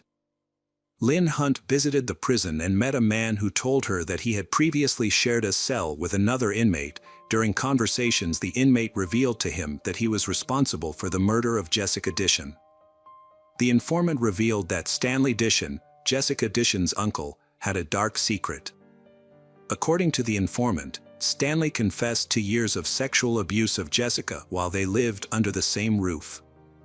He warned her that if she spoke about the abuse, he would kill her or someone she cared about. When Jessica started dating in the spring of 1999, Stanley became increasingly fearful that she might confide in her boyfriend about the abuse she had suffered at his hands. On September 10th, Stanley visited Jessica at her home when she was alone, and he saw her packing her belongings into her car. He approached her and asked her to end her relationship with her boyfriend.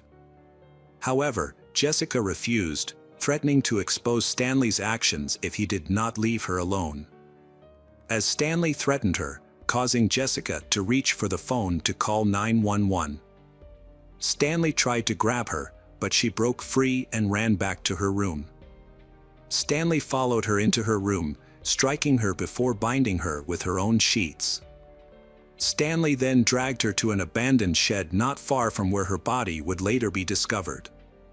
Stanley held Jessica captive for several days, subjecting her to abuse and torture before ultimately killing her. Stanley then placed her body in a visible location near the road and buried the bloody sheets under the shed. Additionally, Stanley removed some of Jessica's limbs in an attempt to mislead the police, making it seem like the murder was the work of drug traffickers. Lynn Hunt was intrigued to discover that this crucial detail about the missing limbs had never been made public. Only Jessica's closest relatives were aware that her body had been mutilated, which meant the informant couldn't have fabricated this information. Furthermore, Stanley claimed to have buried Jessica's shoe under a broken tree near the shed. Determined to verify the informant's story, Lynn Hunt decided to search for buried evidence. With limited resources at the local police department, she enlisted the help of Jessica's brother and other relatives, keeping Stanley's possible guilt a secret. She did not report her suspected evidence to them. On the first day of the search, no clues were found despite searching the areas described by the informant. The next day, Jessica's brother and Lynn Hunt returned to the scene. On the way, they noticed an abandoned barn on the side of the road and decided to search. Inside the barn, they began digging. Their search uncovered a buried bed sheet. Lynn Hunt collected the evidence and rushed to Jessica's home. Since her disappearance, her parents had left her room unchanged, which helped in verifying the evidence. Upon comparison, Lynn Hunt confirmed that the bed sheet was indeed from Jessica's bedding, as it matched the pattern of the other linens and was missing from her bed. Following this discovery, Stanley was arrested and questioned by police. Although he appeared visibly shaken during questioning, he refused to confess to the crime. Stanley was eventually charged with murder and the case went to trial. This news shocked Jessica's father. The murderer he had been searching for was none other than his own brother Stanley Dishon. As the trial progressed, Lynn Hunt dug into Stanley's past to gather more evidence. She knew that he had assaulted Jessica, but her investigation uncovered that several of Stanley's female relatives had come forward to report that he had sexually abused them as children. Stanley would approach his relatives, claiming he was temporarily homeless, and asked to stay at their home. However, when left alone with the young girls in their homes, Stanley would sexually assault them, threatening them to ensure their silence. Based on multiple similar accounts, police deduced that Stanley had been engaging in this behavior for approximately 3 decades. Lynn Hunt knew full well that a conviction for murder would be difficult, given the lack of direct evidence, such as fingerprints or DNA, linking Stanley to the crime. Undeterred, Lynn Hunt continued her investigation and stumbled upon a box of old case files that had not been examined before. As she sifted through the boxes, Lynn Hunt was once again frustrated with the police who had originally handled the case. She noticed a letter dated June 26, 2002. A concerned person had written to the police at the time, recounting a story identical to one Lynn Hunt later heard from an inmate at the Kentucky penitentiary. In the summer of 2002, Stanley was serving a sentence for assaulting a minor family member. While in prison, he confided in a fellow inmate about killing his niece, Jessica. Unbeknownst to Stanley, his fellow inmate was a police informant who soon wrote a detailed letter to the police investigating the case, exposing the horrific events surrounding Jessica's death. However, police believed Brooks was the prime suspect at the time, causing them to ignore other potential leads. This inaction left Lynn Hunt deeply frustrated, becoming frustrated with the lack of professionalism of his colleagues. If the police had done their job properly, this case could have been solved in 2002. After all these years, Lynn Hunt could only hope that Stanley would finally face justice for his actions at the upcoming trial. The process began in 2015 when Stanley appeared in court, pleading not guilty. Jessica's parents were furious. The prosecution believed that a guilty verdict on the murder charges would be difficult due to a lack of evidence. There were also assault charges against other female family members. The prosecution would need these family members to testify in court, sharing explicit details about Stanley's actions against them. Given these challenges, the prosecution decided to offer Stanley a plea deal. In exchange for dropping the death penalty, Stanley would have to plead guilty to both the assaults on his relatives and Jessica's murder. Ultimately, Stanley accepted the deal and pleaded guilty. Jessica's parents, who wanted the truth, were unhappy with this arrangement, but Stanley remained silent in accordance with the terms of the plea deal.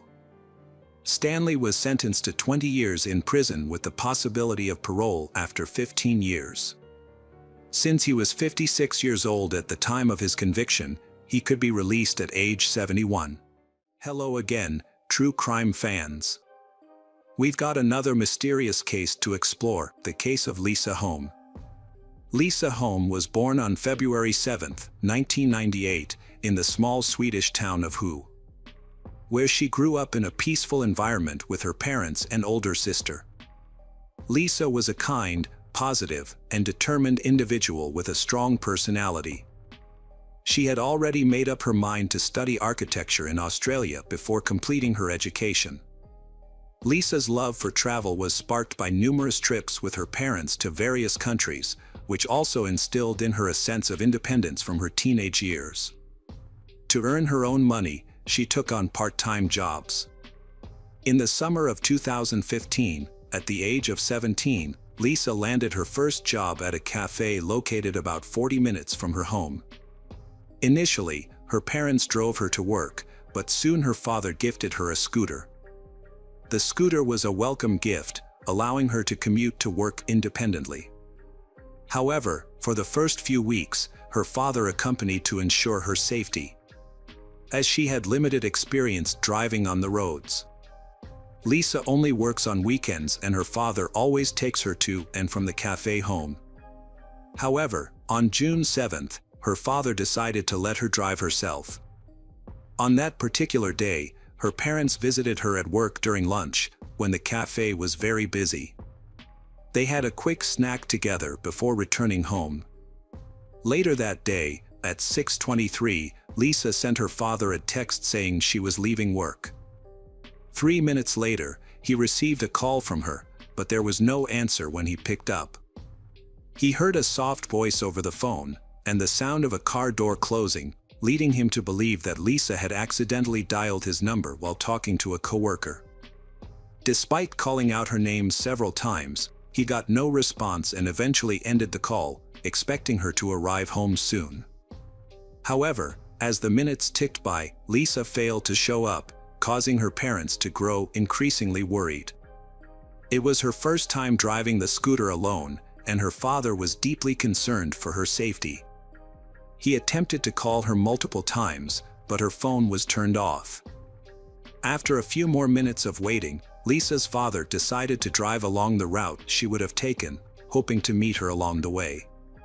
He drove slowly, scanning the road for any sign of her, fearing she might have been in an accident. Despite his efforts, there was no sign of Lisa. The man arrived at the cafe where his daughter Lisa worked, but she wasn't there. However, her scooter was parked outside, which initially calmed his nerves. But upon closer inspection, he noticed her scooter keys were still in the ignition and her helmet was hanging from the handle. This discovery raised his concerns, as Lisa would never leave her scooter unattended. Around the same time, Lisa's mother contacted the cafe owner, hoping to get some information about her daughter's whereabouts. The cafe owner claimed to be unaware of Lisa's location and explained that she had spoken to her employees earlier, who said they were closing the cafe. The cafe owner then drove to the cafe and met up with Lisa's father. Together, they began searching the cafe and its surroundings. The cafe owner also enlisted the help of 4 friends who lived nearby. As the search continued, Lisa's mother and older sister checked the bus schedule, thinking it was possible that Lisa might have taken the bus instead of her scooter. They drove to the bus stop in their town, but unfortunately, Lisa was not on the bus. Despite their efforts, Lisa's family was still unable to find her, and their concerns continued to grow. Lisa's relatives quickly contacted the police after realizing she was missing. It was nearly 1 p.m. Police quickly conducted an extensive search. A crucial discovery was Lisa's scooter, which was left in the parking lot with the keys still in it, leading the police to suspect she might have been abducted. Abductions are extremely rare in Sweden, particularly in Lisa's rural hometown, so the police responded swiftly by deploying multiple search teams with dogs and having officers canvass every nearby house. As news of Lisa's disappearance spread, her classmates and friends took to social media to raise awareness and potentially gather witness accounts. Despite the overnight search, no progress was made.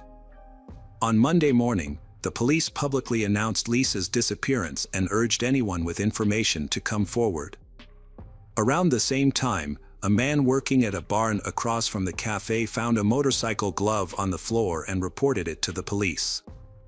Detectives re-examined a barn previously inspected on the evening of Lisa's disappearance and discovered a glove. They presented the glove to Lisa's parents, who identified it as their daughter's, providing further evidence for the abduction theory. Police have stepped up the search by sending additional personnel and equipment to assist. By then, Lisa's disappearance had made national headlines, drawing hundreds of volunteers to the search. On Tuesday, the police received multiple leads. A group of volunteers searched a dirt road near the cafe, finding a phone case, receipt, ticket, and broken smartphone screen. After discovering these items, investigators confirmed that they all belonged to Lisa, so they concentrated the search in that area. Further investigation yielded additional parts of the broken smartphone, Lisa's ID, and more receipts. These items were all scattered along the same dirt road, increasing the police's certainty that Lisa was indeed a victim of abduction. The search for Lisa quickly gained a large amount of attention and support, with the number of people involved growing significantly each day. This case became the main news story in Sweden. Hundreds of volunteers from across the country flocked to participate in the search. A group of local volunteers specializing in finding missing people also participated in the search for Lisa. This made Lisa's search operation the largest in Sweden's modern history, with over 1,000 people involved. The police received numerous calls with potential leads. A woman reported a suspicious incident while she was jogging the day before Lisa went missing. A man standing next to his car stopped her on the road and asked for directions to an unfamiliar city in English. When she tried to help him using Google Maps, the man asked her to get into his car to show the route on his navigator. The woman found this request suspicious and refused, continuing her jog instead. The woman shared a crucial detail with the police. She believed she had seen the man before, among the workers repairing a barn across the road from the cafe where Lisa was last seen. On the day Lisa went missing, her co-workers noticed something unusual. A witness saw two men standing across the road from the cafe, stared at the shop. Although the witness didn't think much of it at the time, but she shared this detail with the police after Lisa's disappearance. The following morning, Lisa's father and some friends searched the dirt road where her belongings were found. As they went further, they found Lisa's driver's license and house keys. It seemed that Lisa's abductor was throwing her belongings out of a vehicle. Despite all efforts, police and volunteers found no other clues in the area. That evening, a friend of Lisa's father was driving home from the search when he noticed that the police tape had been removed from the barn where Lisa's glove was found.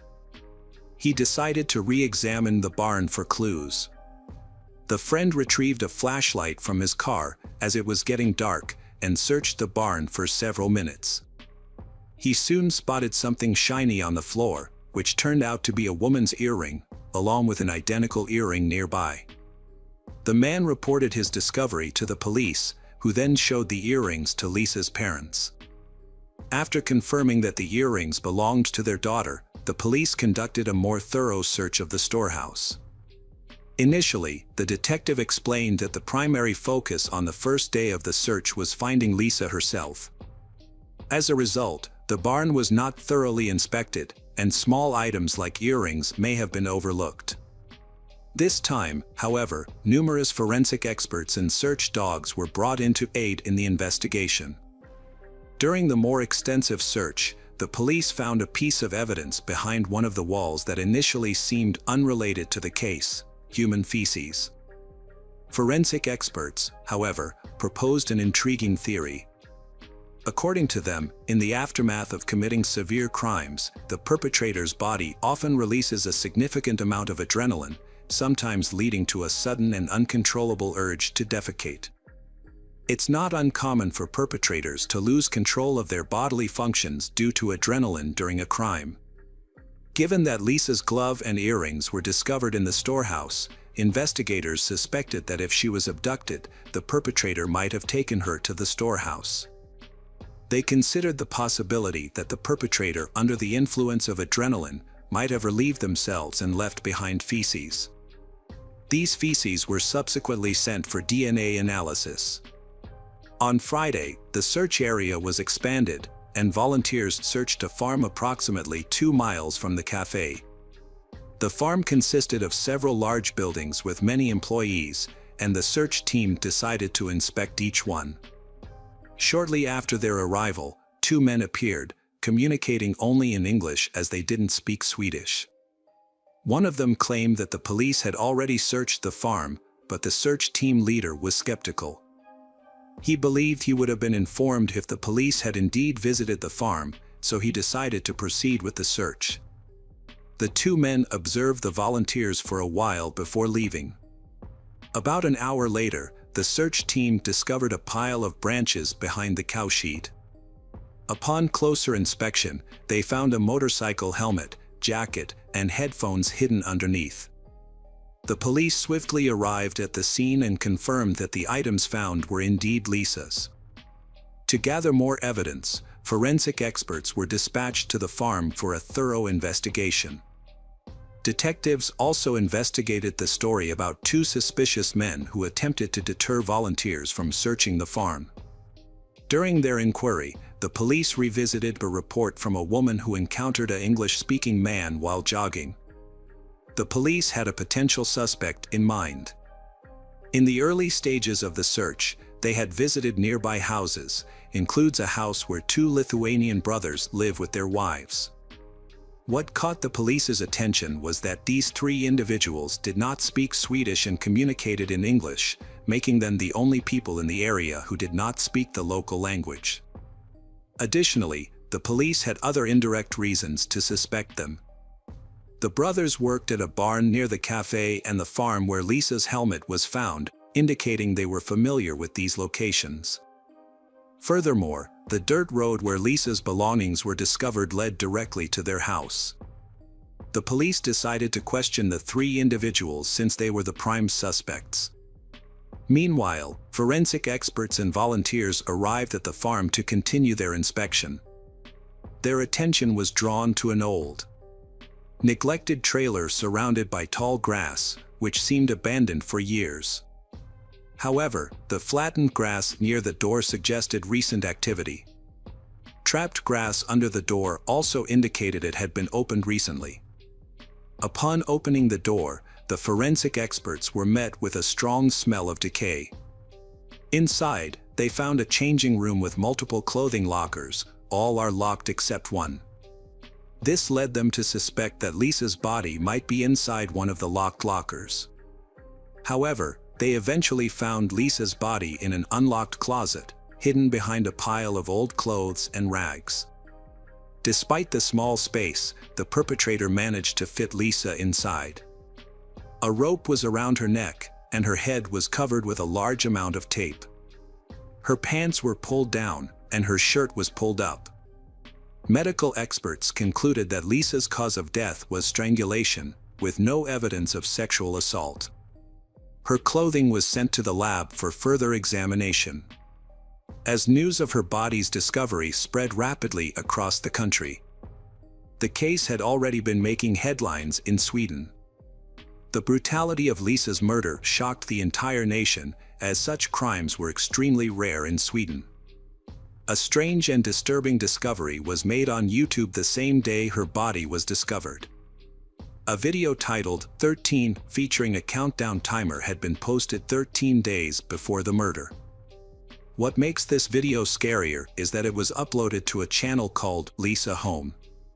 News of the video spread quickly through the media, leaving many people stunned by the series of coincidences. Some speculated that the murder had been predicted, but it was later revealed that the channel name and video title had been changed after Lisa's body was discovered, explaining the eerie coincidence.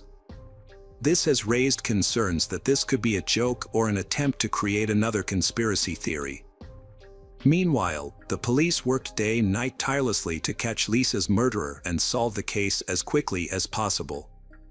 At the time of the discovery, investigators had already questioned two brothers and a woman, all of whom denied any involvement in the murder. The three individuals claimed to have been at home at the time of the abduction, providing alibis for one another. According to their accounts, the older brother, Narigis, was asleep in his room while his wife was preparing dinner, and the younger brother was using the computer. Narigis also stated that around 8 p.m., he woke up and went to a gas station to buy pizza and cigarettes. The police were skeptical of their alibis, as it was possible that the three were covering for each other. DNA samples were collected, but initially, no evidence directly linked any of them to the murder. However, this was short-lived. Forensic experts were working diligently in the storehouse and on the farm, utilizing all available resources, and soon their efforts paid off. In the storehouse, a small office-like room was discovered with a large window overlooking the cafe. Upon investigation, experts found 15 semen stains on the walls and floor near the window, suggesting someone had been standing there, watching the cafe employees, including Lisa, and engaging in self-gratification. The semen samples were sent to the lab for analysis, and DNA profiles were quickly extracted. All 15 samples matched the DNA of 35-year-old Narigis. Additionally, the feces found in the storehouse also belonged to him. In the adjacent room, previously used for storing cow's milk, Forensic experts noticed a pipe about 2 feet above the floor with a thick layer of dust, except for a small strip. The size of this strip matched the rope used to strangle Lisa. Blood was also found on the pipe, and DNA analysis confirmed it belonged to Narigis. On the floor beneath the pipe, a piece of the same rope was discovered. Experts analyzed it and found 2 DNA profiles, Lisa's and Narigis's. This discovery was an important clue for the police. This indicates that the rope used to kill Lisa was related to Narigis. A crucial piece of evidence was discovered in the room where Lisa's body was found, a hair belonging to her. Further investigation revealed DNA traces from Narigis on Lisa's jacket, leading the police to believe she was killed in that location. Police have been studying the evidence and using it to piece together what might have happened. Narigis had been watching the cafe for some time and waited for an opportunity to strike. When Lisa was alone in the parking lot, he approached her, possibly asking for directions or using another tactic to gain her trust. He may have then asked her to get into his car to enter the route into the GPS system. Given Lisa's kind nature and willingness to help others, it's likely she agreed to help him. Once she was in the car, Narigis taped her mouth shut and drove her to the storehouse. There, he bound her with a rope. According to medical experts, the killer's adrenaline rush at the scene may have caused him to lose control of his bodily functions, resulting in defecation on the floor. After Lisa's death, the perpetrator placed her body in the car and drove to the farm, discarding her belongings along the way. He then hid her body in the trailer locker, covering it with old clothes. The entire ordeal, from abduction to hiding the body, took the perpetrator less than an hour. Narigis maintains his innocence despite mounting evidence against him. His wife and younger brother were released due to lack of evidence and promptly returned to their home country, Lithuania. The trial preparations were intense, with Narigis claiming his DNA was found at the crime scene because he had worked in the storehouse for a long time. He also provided an alibi, which was corroborated by his wife and brother, although their credibility was questionable. This defense may work in court, but the finding of Narigis' DNA on Lisa's clothing suggests direct contact on the day of the murder. Furthermore, a witness reported seeing Narigis' car near the cafe around the time of Lisa's abduction, contradicting his alibi. The car was seen driving back and forth between the cafe and the farm, while Narigis claimed to have been sleeping at home, according to his brother and wife. Months after Lisa's body was discovered, experts continued to analyze the evidence using advanced equipment. They found Narigis' DNA on nearly all of Lisa's clothing, including her underwear. Given the high-profile nature of the case, investigators sought additional clues to solidify the evidence against Narigis. As part of their investigation, they traveled to Lithuania to re-question Narigis' wife and brother. Narigis' wife maintained her initial alibi, claiming he was at home between 6 o'clock and 8 p.m. However, when detectives spoke with Narigis' younger brother, they finally obtained the information they needed.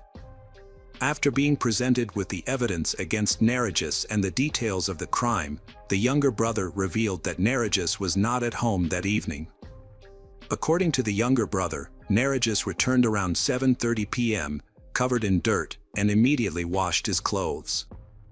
When the police began questioning the residents and approached their house, Narigis instructed his brother to tell police he was home at the time of the crime.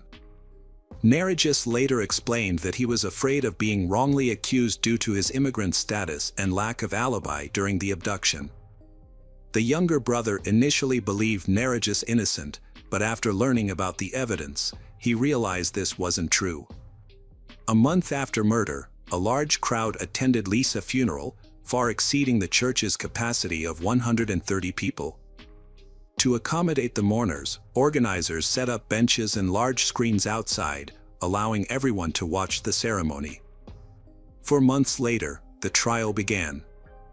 Narigis' lawyer argued that his client's DNA on Lisa's clothing could be explained by his work in the storehouse. However, the prosecution countered that this explanation didn't hold up, especially regarding Lisa's underwear. The only plausible way Narcis's DNA could have ended up on her underwear was through direct contact. The lawyer failed to provide any evidence supporting Narcis's innocence. At one point, lawyers suggested an alternative theory, that Narcis's younger brother was the real killer. The lawyer failed to address the possibility of DNA manipulation during the trial, which lasted a month and resulted in Narcis being found guilty of murder. He was subsequently sentenced to life imprisonment in a high-security Swedish prison, which offered relatively comfortable living conditions. Narcis's lawyer attempted to appeal the verdict but was unsuccessful. In 2017, Narcis made a surprising decision when he requested to be deported to a prison in Lithuania. Despite Lithuanian prisons being notoriously worse than Swedish ones, the court granted his request, probably because it would result in substantial cost savings for Swedish taxpayers. It did not take long to understand the reason behind Narcis's decision. He appealed to the Lithuanian court and successfully had his sentence reduced from life to 15 years. However, this victory was short-lived, as the court later overturned the decision, reinstating his life sentence. Unfortunately for Narcis, he was now stuck in a Lithuanian prison, with no chance of returning to the more comfortable Swedish prison. In August 2022, 5 years after his initial imprisonment, Narcis has been transferred to another prison in Lithuania, where he encountered another life-threatening situation. During a block transfer, an inmate attacked Narcis with a shank, causing severe injuries that ultimately led to his death on the way to the hospital. Regarding Narcis's wife, the question of her involvement in the crime remains unclear. Although police believe it is highly unlikely that she was directly involved in the abduction or murder, they do not rule out the possibility that she may have been aware of her husband's actions and provided a false alibi to help him. If she had been directly involved, experts would have likely found her DNA on Lisa's clothing or belongings. Additionally, Narcis's younger brother has raised suspicions. Cafe employees reported seeing 2 men, likely Narcis and his younger brother, standing near the barn and watching the employees. However, the younger brother's DNA was not found in the barn or on Lisa's clothing, making his involvement in the murder unlikely. It is possible that the brothers were indeed observing the employees and discussing inappropriate topics, but only Narcis ultimately committed the crime. Hey detectives! Welcome back. We've got another mysterious case to explore, the case of Angie Hausman. Angie Hausman was born on February 18, 1984, in St. Louis, Missouri. Her father had left the family before her birth, and as a result, she never had the opportunity to know him. When Angie was 1 year old, her mother married a man named Ronald, and they had a son together. Angie got along well with her stepfather and was very close to her younger brother. Angie was a friendly and outgoing child who easily made friends with those around her. She lived with her family in a quiet suburban area of St. Louis. In 1993, at the age of 9, Angie attended the 4th grade at a local elementary school, which was just over a mile from her home. To get to school, she would take the bus from a nearby stop, and her parents felt relatively safe allowing her to travel alone due to the stop's proximity to their house. Angie usually walked to the bus stop with other neighborhood children, and after school, they would be watched over by several parents who would keep an eye on them from their windows as they made their way home. A tradition established in the neighborhood was that locals would watch over children and make sure they got home safely from the bus stop. On November 18th, Angie followed her usual routine and attended school, finishing at 3 p.m. She boarded the school bus with some neighborhood kids and got off at her stop. The other kids lived closer to the stop, so they walked ahead, leaving Angie to walk the remaining short distance home alone. However, Angie failed to arrive home, which was unusual. Her parents started to worry about half an hour later. They decided to walk along Angie's usual route from their house to the bus stop to see if they could find her. During their search, they spoke with other kids from Angie's school. They confirmed that she had gotten off the bus with them and was walking toward her home. Her parents also talked to neighbors who usually kept an eye on the kids but were busy that day and didn't see anything. Angie's parents and their friends combed the area but couldn't find her. As night began to fall, Angie's parents decided to call the police for assistance. Police officers quickly joined the search for Angie. The cold weather made it unlikely that she would have wandered off on her own, so they initially focused on the possibility of something more serious happening to her. A recent kidnapping in the neighborhood, involving an 11-year-old girl just 10 days earlier, further heightened their concerns. The man had approached the girl as she got off the school bus and tried to drag her into the bushes, but she managed to escape.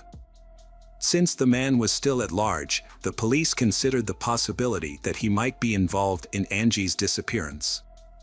The police brought in dogs trained to track scents, and the dogs picked up Angie's scent near the bus stop. The dogs followed the scent for about half the distance to Angie's house, but then lost it. This suggested that Angie might have gotten into a vehicle at that point, which made the police think that she might have been abducted. The police also used helicopters with special sensors to search the area and looked along the banks of a small stream near Angie's home, but they did not find Angie or any of her belongings. The first day of the search for Angie yielded no results, prompting the police to reach out to the media for assistance. As a result, news of her disappearance spread rapidly throughout the city, generating over 300 calls to the police department within 24 hours. More than 20 additional officers were brought in to help handle the large number of new leads in the case. Despite this effort, none of the leads led to Angie's discovery. Detectives explored every possible scenario, and from the early stages of the investigation, they began to scrutinize Angie's stepfather. He denied any involvement in her disappearance and claimed he would never harm her. To clear his name, he agreed to a polygraph test and other checks, urging the police to focus on finding Angie rather than wasting time on him. The investigation also led to the discovery of Angie's biological father, who had never had any direct contact with his daughter. However, her mother reported that he had been seen driving past their house on multiple occasions, watching Angie play outside. Although this behavior raised suspicions among detectives, the man had a solid alibi that checked out. On the third day of Angie's disappearance, the FBI stepped in to assist the police department, which then allocated even more officers to the case. Everyone realized that something awful must have occurred to Angie, as it was unlikely she could have survived on her own in the freezing weather. A new lead emerged. Someone reported a suspicious man driving a blue sedan slowly through Angie's neighborhood. The description of this man matched the one given by a girl who had narrowly escaped an abduction attempt just 10 days before Angie vanished. The police created a composite sketch of the suspect and featured it in the news. Volunteers distributed thousands of flyers with the sketch. But the man's identity remained a mystery. As the case gained national attention, it was covered on television, attracting even more leads. The police carefully examined each new lead, but none of them led to Angie's discovery. The case also drew in psychics. They began calling Angie's home to share their alleged visions. One psychic claimed that Angie was alive and even provided a specific location where she being held, a large national park 25 miles from her home. However, the detectives did not give any credence to these claims. A reward of $10,000 was offered to anyone who could provide information about Angie's disappearance, which led to a large number of tips being submitted. During the investigation, detectives discovered a concerning detail. Angie had told her teacher a few days before she vanished that she planned to go on a nature trip with her uncle. However, Angie's parents were unaware of any uncle, and it seemed Angie had fabricated this story. This led investigators to consider the possibility that Angie might have known her abductor beforehand and referred to them as her uncle. Unfortunately, the conversation with her teacher did not provide any information about this mysterious individual. The investigation stalled, with no progress made in the following days. On November 27th, 9 days after Angie's disappearance, an important development in the case was found. A hunter contacted the police, reported that he found a body in the woods of a national park. Upon arriving at the scene, police were met with a disturbing sight. A young girl's body was tied to a tree, naked, with her head completely wrapped in tape except for her nose. Her hands were also bound with handcuffs. Near where the body was found, they found a bag containing personal items, which were quickly identified as Angie's remains. Among the belongings were notebooks with her name. After being transferred to the medical examiner, a detailed examination of the body revealed additional shocking facts. The removal of tape from her head uncovered a piece of underwear lodged in her mouth. The autopsy results indicated that Angie's death had occurred only a few hours before the body was discovered.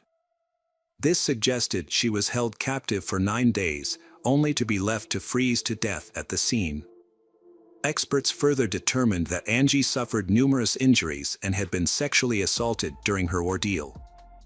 Forensic analysts carefully inspected every proof collected from the crime scene and identified a fingerprint on the tape used to wrap Angie's head. They cross-referenced this evidence against potential suspects in their database, but unfortunately, this led to no new leads. The discovery of the body accelerated the police investigation, prompting the allocation of additional resources to help solve the case. The community was shocked by the extreme brutality of the crime and was deeply concerned for their children's safety, with many escorting their kids to bus stops and keeping a close watch over them at all times. A few days after Angie's discovery, concerns escalated further. On December 1st, 10-year-old Cassidy went missing from a nearby town, just 10 miles from Angie's home. Cassidy asked her mother for permission to visit friends who lived just a few hundred yards away, but then she disappeared. Cassidy's disappearance sparked an extensive police investigation, and detectives began to suspect the possibility that Cassidy's case might be linked to a serial killer. Although they considered the possibility that the same person was behind both abductions, they lacked concrete evidence to support this theory. 10 days later, Cassidy's body was found in St. Louis, wrapped in bed sheets and covered with a pink curtain. The cause of death was severe head injuries. Despite efforts, detectives couldn't find any leads to the killer. Furthermore, they started questioning whether the same person was responsible for both Angie's and Cassidy's deaths. Detectives suspected they might be dealing with two different killers due to the distinct characteristics of the crimes. Around the same time, they identified a 37-year-old man named Gary as a potential suspect. Gary had previously attempted to abduct a girl just before Angie went missing and regularly traveled to St. Louis for work. The man was initially investigated for potential involvement in the murders of Angie and Cassidy, but he had an alibi for the time of their disappearances. Although he was not connected to these crimes, he did admit to assaulting 4 other girls and was subsequently sentenced to 5 years in prison. In February of the following year, a significant development in the case was revealed when detectives finally found Cassidy's body. Nearby, they found tire tracks that were identified as coming from a pickup truck model frequently used by a prominent car rental company. The distinctive vehicles were easily recognizable due to their vibrant brand logos. With this new information, detectives interviewed residents in Cassidy's neighborhood, asking if anyone had seen one of these pickup trucks. One woman reported seeing a vehicle from the car rental company near her neighbor's house about a week after Cassidy's disappearance. Police found a woman who lived with her husband and brother at the house they were investigating. When questioned, the woman claimed neither she nor her husband, brother had rented the pickup associated with the crime, and they had no involvement in the case. However, detectives were skeptical of her claims and obtained a search warrant for the house. Upon searching the house, investigators found blood traces from the victim, Cassidy, in the basement, along with the murder weapon. Further investigation revealed that the woman's brother, Thomas, was the one who had rented the pickup in question. Initially, Thomas denied any involvement but eventually confessed when confronted with the evidence. According to Thomas's confession, Cassidy had come to his door, wanting to invite his nephews out to play. He invited her into the house and led her to the basement, where he attempted to assault her. When Cassidy screamed, Thomas struck her with a heavy object and then covered her body with bed sheets. After committing the crime, Thomas went to work as usual. Upon returning home, his sister told him that she had discovered the body in the basement. She made it clear that she didn't want to know the details of what happened and insisted that the body be disposed of immediately. Cassidy's body remained in the basement for a week due to ongoing searches, and Thomas was too afraid to move it.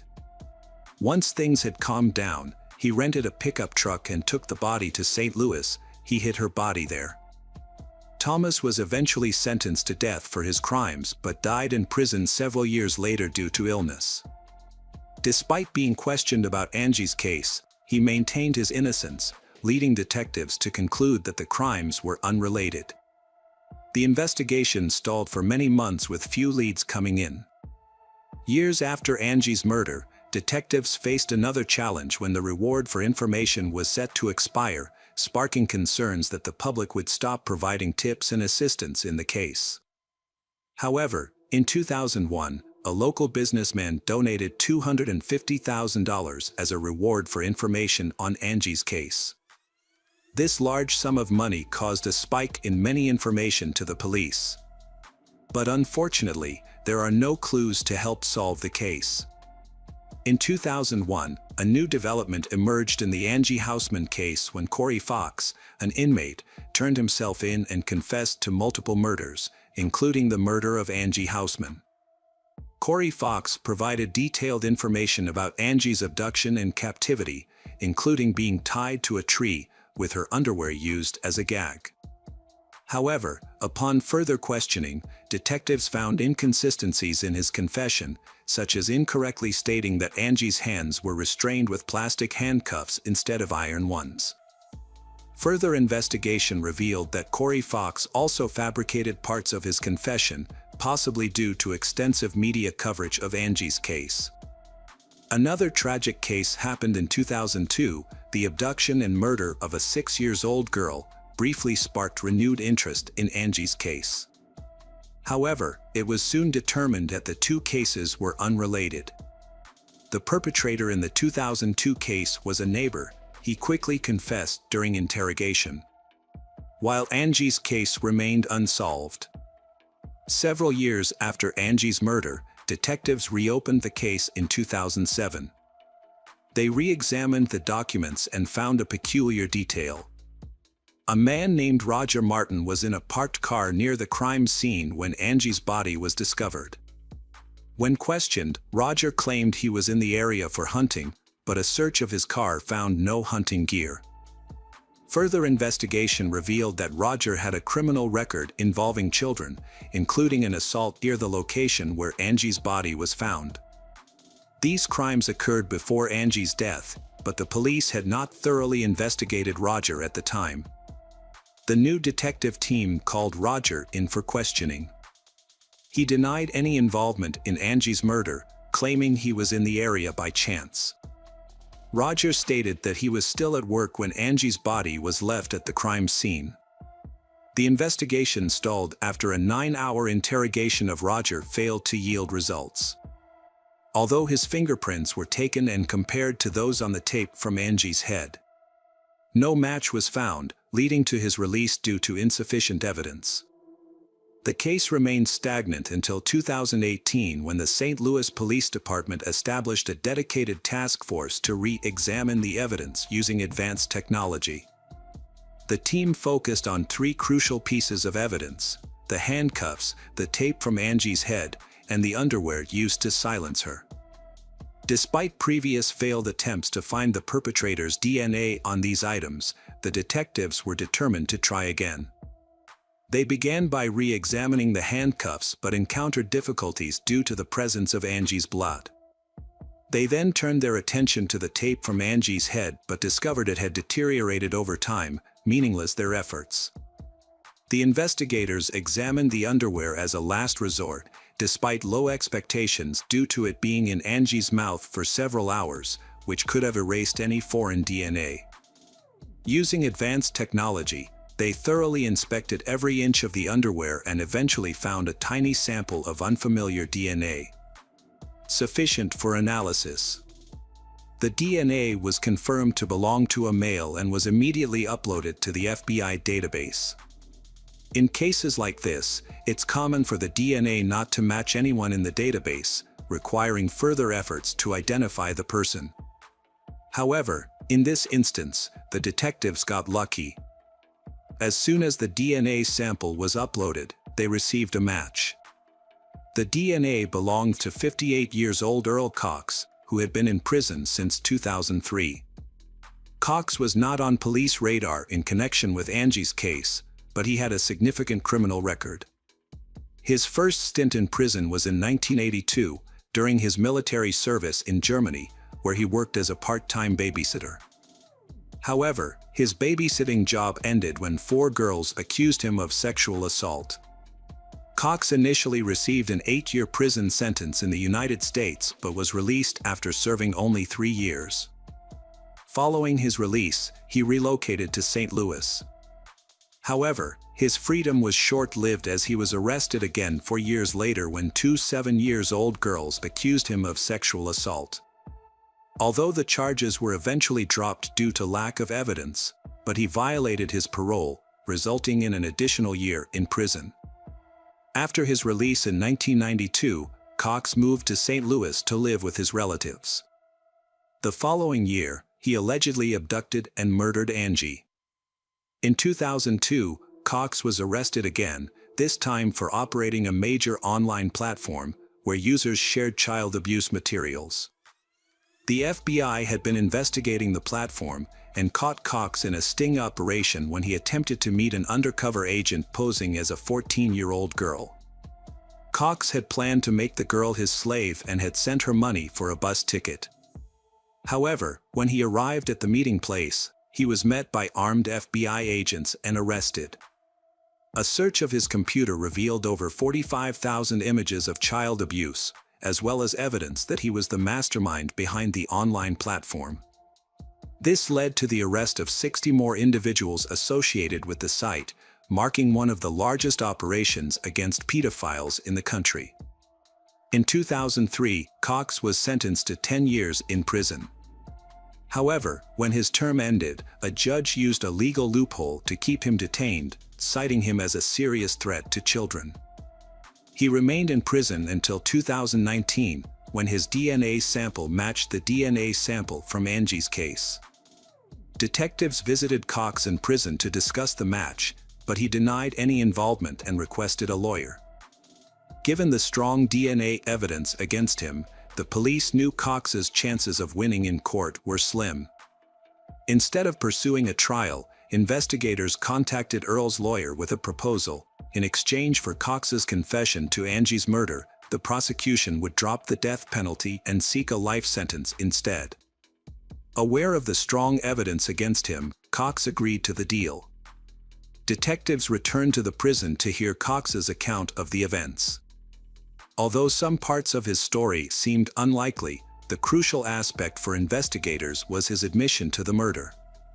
Cox claimed that on November 18, 1993, he was driving near his mother's and sister's neighborhood when his car broke down in the middle of the road. When he tried to examine the car, a school bus stopped, and several children got off. The children went into their homes, except for one girl, Angie. According to Cox, Angie approached him, and they briefly talked. He noticed she was cold, so he offered her a ride in his car, which she allegedly accepted.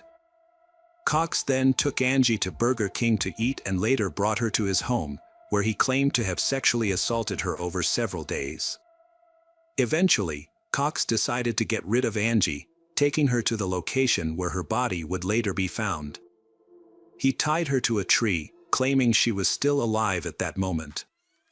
Detectives were skeptical about certain parts of Cox's story. Angie was unlikely to get into a car with a stranger, given the short distance to her home. The investigators also questioned the car breakdown in Cox's story. He claimed the car stalled, but it started again when Angie approached. It's more likely that the perpetrator targeted Angie and decided to abduct her. This hypothesis seems more plausible than Cox's account. The detectives got what they needed, a confession to the murder. In August 2020, Cox was sentenced to life in prison without parole. A judge handed down the sentence. Unfortunately, Angie's mother didn't live to see justice served. She died of cancer in 2016. Angie's father, Ronald, told reporters that Cox was responsible for his wife's death and should have been tried for 2 murders. A woman's life was forever changed after the loss of her daughter. She lost all interest in life and eventually passed away. Cox's story, however, took a different turn.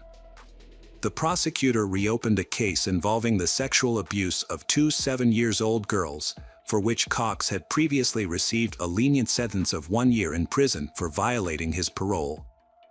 The police reached out to one of Cox's victims, now an adult, and asked her to testify against him. Cox ultimately admitted to his crimes and was given an additional 10 years prison sentence.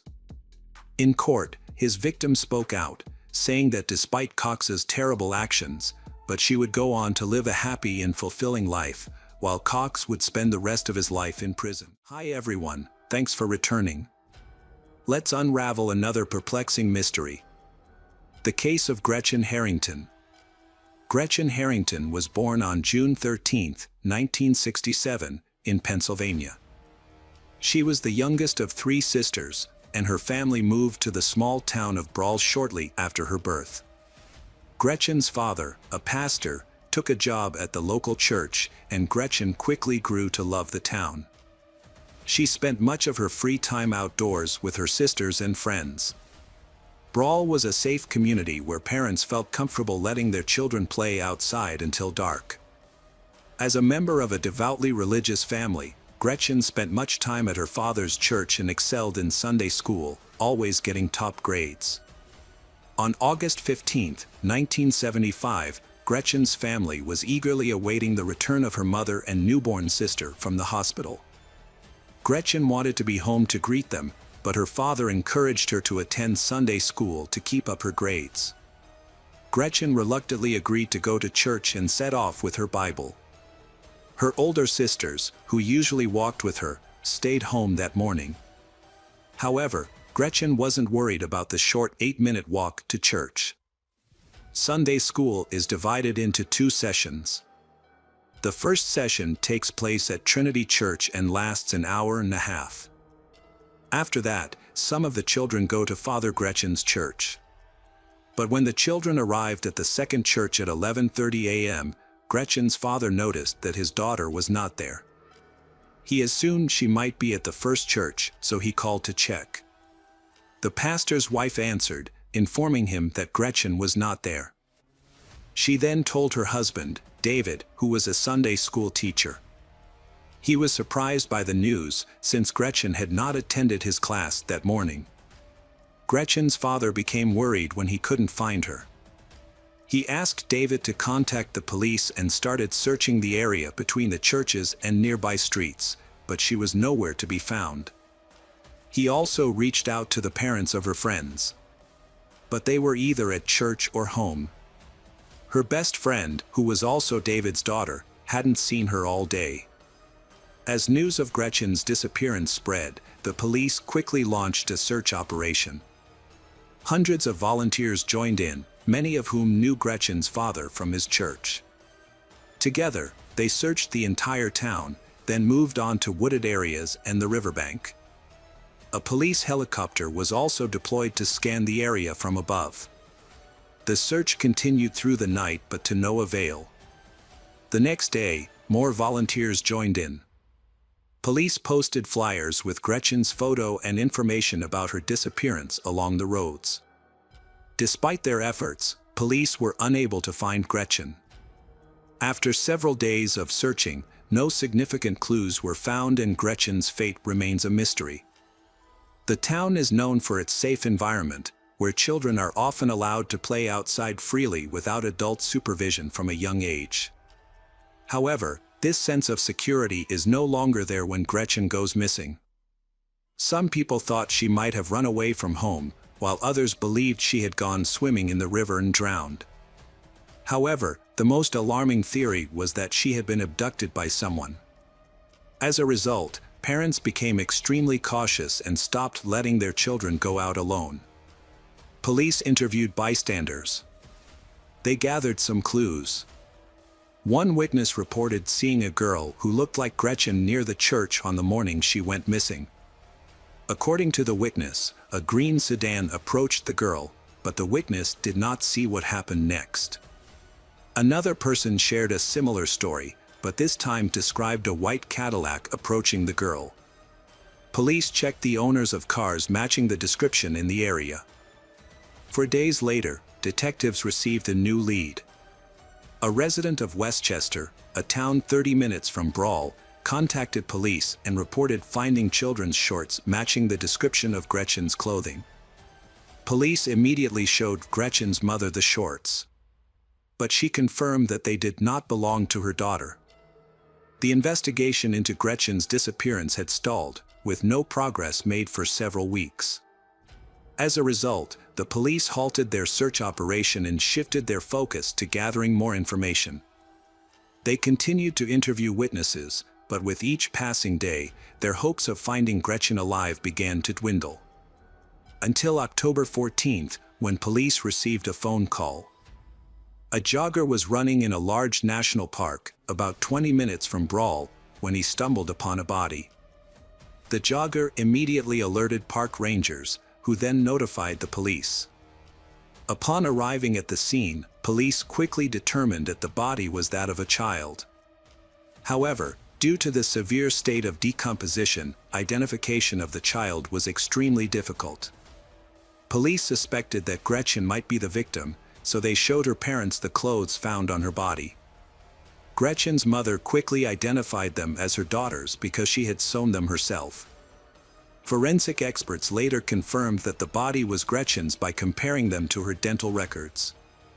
They also determined that she had died from severe head trauma. Because the body was so badly decomposed, police were unable to gather further information, including whether Gretchen had been sexually assaulted.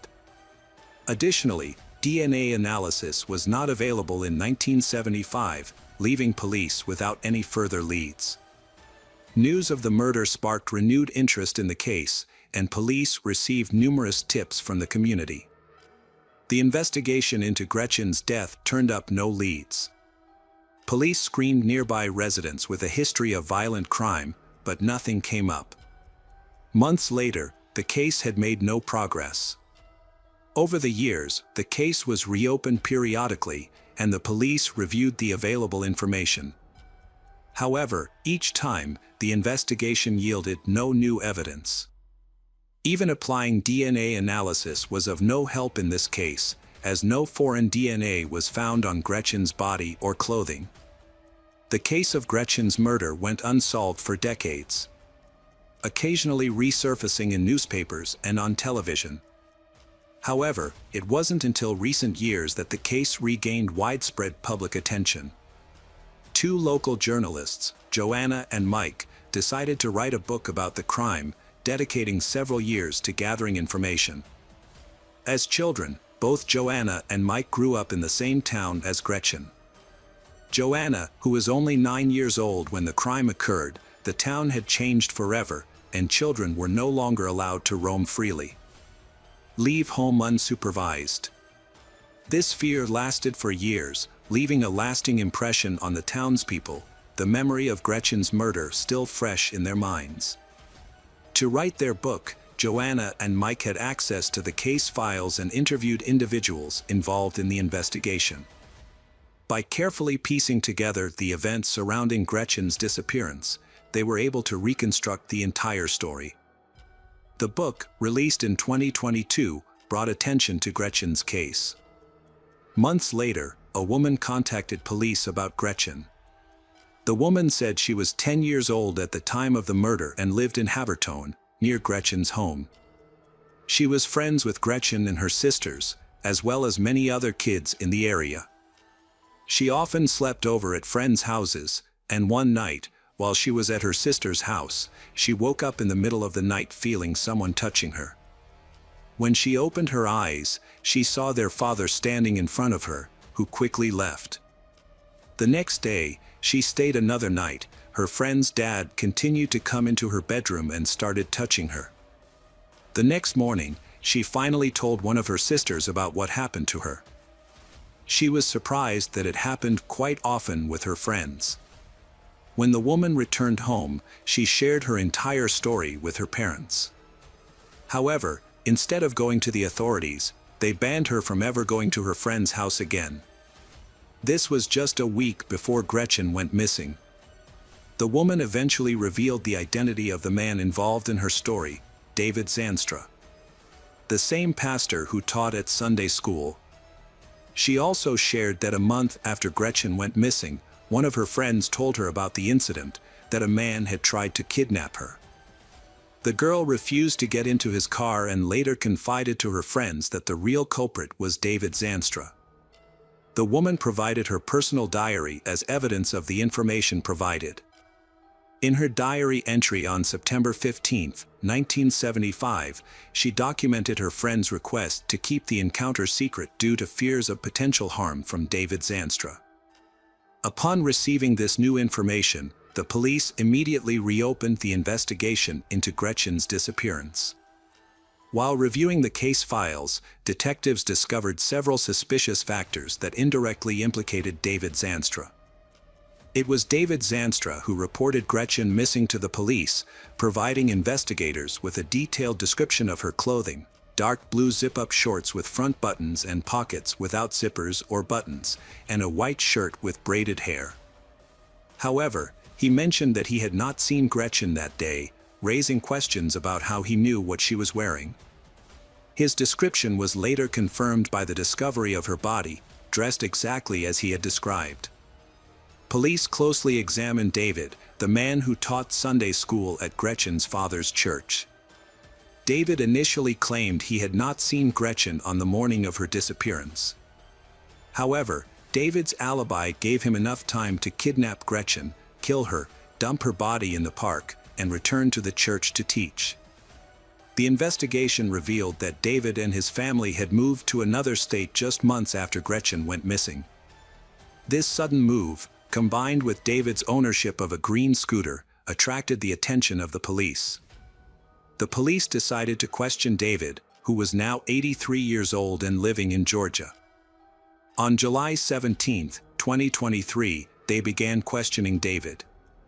As the conversation progressed, David realized that the police suspected him of murder. In response, he denied all accusations and asked what evidence they had against him. David was confronted with incriminating evidence, including a woman's testimony about his inappropriate behavior at a sleepover and allegations of molesting his own daughter. When he learned that his secret had been exposed, David's demeanor changed. After 48 years of silence, he finally began to talk about the murder. According to David, on the morning of the murder, he drove his green American motor station wagon to the church where Gretchen's father was the pastor. He saw Gretchen leave the house and waited until no one was around before approaching her. He offered her a ride, and she agreed. However, instead of taking Gretchen to the church, David drove her to a secluded park area. He stopped the car and instructed her to undress, but Gretchen refused and asked to go home. In response, David struck her several times on the head, causing her to lose consciousness. He then removed her clothes and committed the crime before driving her to another park. He carried her body into the bushes and concealed it with branches. David then returned to the church to begin his classes. When David confessed to the crime, the police arrested him for Gretchen's murder. David went to Pennsylvania, where he was held pending trial. David's work held a respectable position in society, which protected him from suspicion. However, after the truth finally came to light, the police obtained a DNA sample and began comparing it with DNA from other unsolved cases. They also investigated the disappearances of young girls in the cities where he worked. Police have linked David to the disappearance of 4-year-old Amanda Campbell from California, who went missing in 1991. The case resembles Gretchen's. At the time, David Zandstra was a pastor in that same neighborhood. The police currently have no concrete evidence against David, but they have found similarities between the various cases and Gretchen's kidnapping. Therefore, they are investigating David as the possible perpetrator of the cases. The trial for Gretchen's murder has not yet begun. David's attorney is trying to delay the process and advise him to withdraw his confession. If this happens, the trial could drag on for years, and given his advanced age, David may not live to see the verdict. Welcome back, detectives. Let's dive into another horrible case. The case of Victoria Nazirova. Olga Tsvyk, a 35-year-old Ukrainian immigrant eyelash artist, reported a robbery at her home. The incident occurred on September 2, 2016. Olga Tsvyk called the police after discovering that several valuables had been stolen from her bedroom. When the police arrived at the scene, Olga Tsvyk explained that she had gone to the hospital earlier due to severe dizziness and nausea. To investigate the circumstances surrounding the incident, the police conducted a detailed interview with Olga Tsvyk. During the interview, she recalled a recent unpleasant encounter with a client named Victoria Nazirova, who had come to her home to request urgent eyelash extensions. When Victoria came to Olga Tsvyk's home to request urgent eyelash extensions, Olga Tsvyk told Victoria that she only did eyelash extensions in the salon and did not take clients at home. However, explaining to Victoria was useless, and Olga Tsvyk had to agree to take her in. During the investigation, it was discovered that Victoria had come to Olga Tsvyk's apartment, bringing 3 slices of cheesecake from a famous local bakery. Victoria enjoyed 2 slices and insisted that Olga Tsvyk eat the 3rd slice. After drinking tea and eating the cheesecake, Olga Tsvyk began to feel unwell. After Victoria left, Olga Tsvyk suffered from severe nausea, eventually passing out for about 30 minutes. After regaining consciousness, Olga Tsvyk called an ambulance and was taken to the hospital by ambulance. However, medical tests found nothing unusual in her blood. When Olga Tsvyk returned home, she discovered that several valuables were missing and reported the theft to the police. The police found Olga Tsvyk listless and looking unwell. The police suspected that Olga Tsvyk was under the influence of drugs and had made up the story. Despite the police's suspicions, Olga Tsvyk maintained that she had not taken any medication, and Olga Tsvyk believed that the cheesecake she had eaten was the cause of her condition. Possibly poisoning. When searching the scene, police discovered a box of cookies from a local store in the trash, which Olga Tsvyk identified as the packaging for the cheesecake Victoria had brought. Police collected the remaining baking residue from the cheesecake, which was taken for in-room analysis to determine whether the cheesecake was the cause of Olga Tsvyk's health problems, but the forensic examination revealed nothing suspicious. Despite this, Olga Tsvyk insisted that the cheesecake was the cause of her condition. Olga Tsvyk mentioned that she had been to the hospital and that doctors had examined her body when she was admitted, and the police had contacted the medical facility to ask about Olga Tsvyk's condition and the test results. However, the doctors refused to provide information, citing patient confidentiality. The police considered this a reason not to believe Olga Tsvyk. The customer that Olga Tsvyk had told them about could not be found, so the case was adjourned. These details were told by a neighbor who the very next day noticed a suspicious woman at Olga's apartment. This woman came and went several times, hanging around the beauty master's apartment until she came face to face with her neighbor. The strange woman said that her friend Olga was sick and hurriedly left the house. The neighbor saw that the door to Olga's apartment was open and looked in to check on her. It was unbearably stuffy in the victim's apartment. The heating was on full blast despite the 30-degree summer heat. Olga was alive, but she was unconscious. She was lying on her bed, but she was wearing an unusual combination of clothes revealing underwear and warm sports pants. When the detectives heard about this, they had the feeling that someone was deliberately trying to change the victim's clothes. Scattered around Olga were pills containing a powerful drug. It looked as if Olga had taken the pills with the intention of taking her own life. A neighbor immediately notified 911, describing the strange woman as dark-haired, attractive-looking, and very similar to Olga. After learning new details, investigators became convinced that the doppelganger woman was not a figment of Olga's imagination. Then the detectives took up the case more actively. Everything they saw in the apartment seemed to be a description of a crime scene they wanted to frame as a voluntary demise. Detectives believed that the persistent cheesecake customer named Victoria Narova was involved. The police began searching for Victoria, but they had no leads, no information about who she was, or her photograph. Later, however, the department was approached by a private detective, a former police officer who had long been following the con artist's violent activities. He had already tracked Victoria online, where she advertised escort services on a dating site and through social media.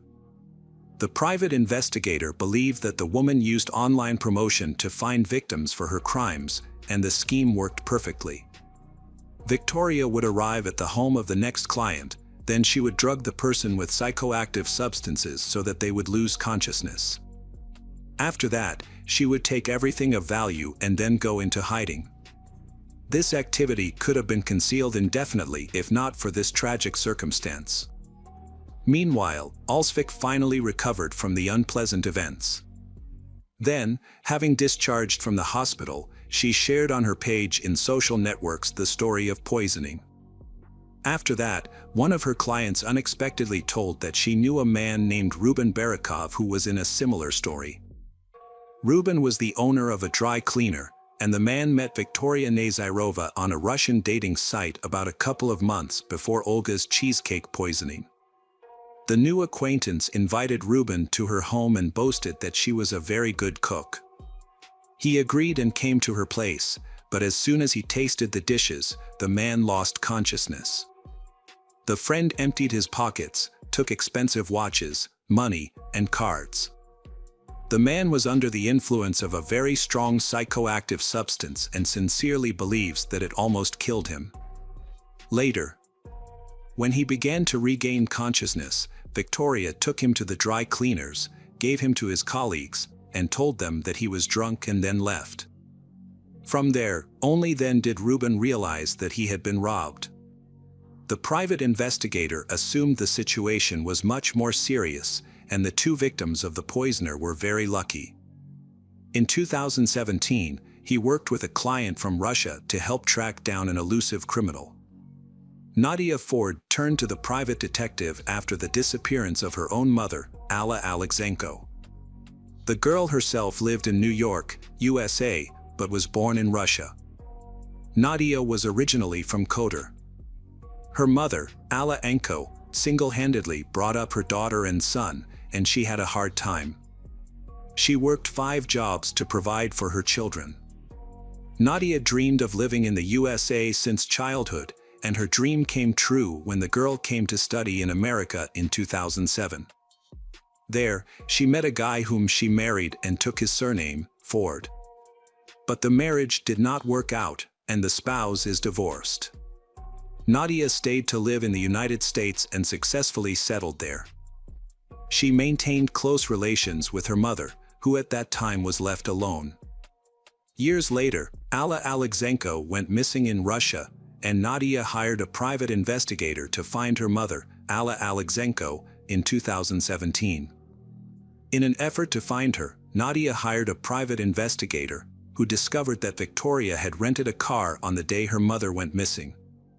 The investigator looked into the car's information and found surveillance footage from October 5, 2014. The footage showed the car driving on the highway with two people inside, the driver, Victoria, and a motionless woman in the front passenger seat who looked like the missing 54-year-old Alla Alexenko. Nadia believed that the woman in the footage was her mother. Nadia went to the police, who verified that Victoria had indeed rented the car. As a result, the police summoned Victoria for questioning. During an interview with Victoria, she revealed that she had indeed driven the rental car involved on October 5, but said she was alone. Victoria agreed to take a lie detector test. Victoria was released pending the results, but later it turned out that Victoria failed a lie detector test and became the prime suspect in the case. Before the police could arrest her, Victoria took advantage of the opportunity, quickly fleeing the country on the first available flight. Meanwhile, the police expanded the search for the missing Alla Alexenko.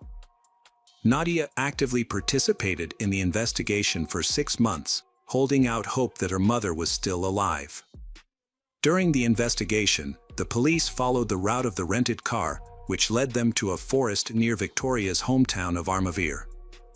Upon reaching the forest, the police discovered a body about 3 hours away from Alla Alexenko's residence. The body was so badly burned that it was unrecognizable. Nadia identified her mother's body by her teeth.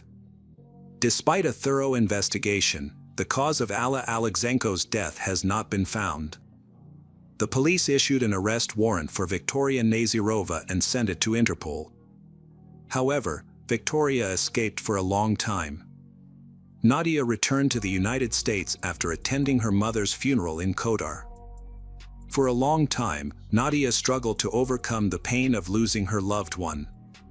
Finally, Nadia regained her health and vowed to her mother that she would pursue justice and hold the killer responsible for her mother's death accountable. One day, while surfing the internet, Nadia came across a post on social media. Victoria Nazirova, the prime suspect in her mother's death, was living a lavish life in Mexico, seemingly unconcerned about her wanted status. Nadia informed the U.S. police about Victoria's whereabouts and the police began an investigation. Nadia then hired a top U.S. private investigator to speed up the investigation. A wealthy friend of Nadia's paid for the detective services, as Nadia could not afford them. At the time, Nadia had been unemployed for months due to her search for her mother. The private investigator analyzed Victoria's social media photos, including recent posts by Victoria. The investigator discovered that Victoria was in the United States. In one selfie, the sunglasses reflected the dashboard of a car. After examining several models, the investigator identified the car as a Chrysler 300. Detectives successfully tracked recent photos of Victoria to the Russian neighborhood of Sheepshead Bay in Brooklyn. By checking a database of similar cars in the area, police were able to narrow down the search and identify the culprit. Despite the challenges, police located Victoria and discovered that she lived with her boyfriend in a complex where the Chrysler was registered in his name. Unaware that Interpol was searching for her worldwide, Victoria posted the photos online without hesitation. Detectives identified Victoria's boyfriend and contacted him. It turned out that the boyfriend had been poisoned by Victoria and was seeking help. Furthermore, Victoria had poisoned her boyfriend's beagle, causing the dog to die. On March 20, 2017, 41-year-old Victoria Nazirova was finally found and arrested. Nadia, the private investigator, and the police were able to breathe a sigh of relief. Leaving Victoria at large posed a significant threat as she had the potential to harm many more people. When searching Victoria's apartment, the police discovered Olga Tsbyk's identity card. Victoria's main motive for targeting Olga Tsbyk was not only her desire for money and valuables, but Victoria also wanted a passport. Victoria's temporary visa was about to expire and she needed a new ID card to stay in the country and avoid being tried in Russia. The face on Olga Tsbyk's passport bore a strong resemblance to Victoria's. The police suspected that Victoria intended to kill Olga Tsbyk and take her identity. Fortunately, Olga Tsbyk's neighbor intervened, saving her life. When they further examined the poisoned cheesecake in the laboratory, they discovered a banned sedative, which Victoria had added to the cake. The investigation revealed that Victoria had used this sedative to carry out her plot. Victoria would increase the dosage to make the victim unconscious. Olga Tsbyk was lucky to survive the incident. The unusually high temperature in her apartment was not accidental. Victoria deliberately increased the temperature to increase the effect of the sedative, which could have been fatal. Victoria clearly knew the situation in advance. To avoid suspicion, Victoria tried to cover her tracks by increasing the temperature in the house and dressing Olga Tsbyk in warm clothes. After her arrest, Victoria denied all charges, including her involvement in the disappearance and murder of Nadia's mother, as well as the intentional murder of Olga Tsbyk and the other victims. Police said Victoria was a suspect in the theft of 2 fur coats in May 2016, but the case was never solved. After several other incidents, it emerged that Victoria had been involved in the thefts, meeting men online, going to their homes, giving them drugs and stealing from them. Most of the men did not go to the police for fear of publicity, and Victoria escaped conviction. The trial was postponed for about 6 years due to the pandemic and the lengthy preparation of the case file. The case finally went to trial in January 2023, attracting media and public attention. Throughout the trial, Victoria remained silent. The court was forbidden from going into details about Alla Alexenko's death because the crime was committed in another country. Victoria's defense attorney said that there was no direct evidence or testimony linking Victoria to the crime, specifically the poisoning of the cheesecake and forcing Olga Tsbyk to eat it. According to Olga Tsbyk's testimony, Victoria brought 3 pieces of cheesecake to Olga Tsbyk's apartment, ate 2 in front of Olga Tsbyk, and then Olga Tsbyk ate the 3rd piece without hesitation. The prosecution argued that it was not an accident and that Victoria had deliberately added the drug to only 1 slice of the cake, knowing which one it was, and tricked Olga Tsbyk by eating the other 2 slices. After a thorough review of the case, the jury found Victoria Nazirova guilty of second-degree intentional homicide. Although the maximum sentence for this crime was 25 years in prison, the judge reduced the sentence to 21 years. However, by law, Victoria would be eligible for parole after 15 years in prison. Victoria Nazirova had been a sophisticated and stylish woman, but her life changed completely when she was sentenced to prison. The harsh realities of prison life took their toll on Victoria, with inadequate and poor nutrition. A fight in prison left Victoria severely injured, almost losing her sight. Victoria took the prison to court, filing a lawsuit against the prison for negligence on the part of the guards who failed to assist during the violent incident.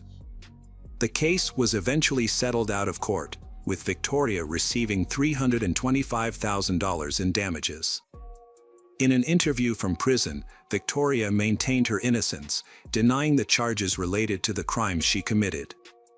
Victoria will serve the remainder of her sentence in a U.S. prison before being deported to Russia, where she will stand trial for her alleged involvement in the murder of Alla Alexenko. Alla Alexenko's daughter Nadia has expressed relief that Victoria is facing justice for her actions and will no longer be able to escape punishment. Welcome back, mystery lovers. Today's case is going to keep you on the edge of your seat. The case of Kelly Dwyer. Kelly Dwyer was born in 1986 in Lincolnshire, a suburb of Chicago. Her parents divorced when she was 16, but they remained close to her. The divorce had a significant impact on Kelly's life. A year after her parents' divorce, Kelly graduated from high school without a clear plan for her future. To delay her decision to go to college, she worked part-time at a local restaurant. 6 years later, in 2008, Kelly, then 22, moved to Milwaukee, Wisconsin, to start afresh. She enrolled in college, became a yoga instructor, and found a job as a saleswoman to cover her living expenses. She also worked as a nanny to earn extra income. Kelly often visited trendy places around town, creating memorable experiences. When she met her father a month ago, she was living in Milwaukee, and her life was going well. At that time, Kelly was a successful yoga instructor and a popular employee at a sports store. Kelly seemed content with her life, enjoying her job and a year-long relationship with Chris Zacco, a 38-year-old IT manager for a transportation company. Chris had graduated from Boston University in 2009 with a degree in international business and had moved from New York City to Milwaukee for work. He was a hardworking, decent man from a good family who shared Kelly's interests in sports and entertainment. Kelly and Chris seemed to get along well. Chris had built a successful career, owned a luxury apartment, an expensive car, and a large fortune that he had earned himself. Kelly's father approved of him, seeing him as a great match for his daughter. On October 12, 2013, Kelly was nowhere to be seen at work. She was well liked for her punctuality and work ethic, so this struck everyone as odd. Her colleagues tried to contact her, but her cell phone was silent. She was also inactive on social media. Kelly had never left her phone behind before. She simply disappeared, and her loved ones contacted the police to file a missing persons report. However, during the investigation into Kelly's disappearance, detectives found no evidence of enemies or individuals who might want to harm her. All of her belongings were still at home, so police ruled out the possibility that she left voluntarily. What was concerning was that her bank account, phone, and other accounts had no activity. Police suspected that Kelly was in trouble. Since Chris was the last person to see her on October 10, 2013, investigators brought him in for questioning. Chris stated that he and Kelly spent time at his apartment in Lafayette Towers, then went to a nearby bar, socialized, and drank. They returned to his apartment around 2:30 a.m., had a good time, and went to bed. At 9 a.m., Kelly left Chris's apartment, and they never saw each other again. Chris insisted that Kelly was not his girlfriend, saying they had an open relationship. He also revealed that he was in love with someone else and had plans for a future with her. This raised suspicions among investigators, who found Chris's story plausible but noted inconsistencies in his words and actions.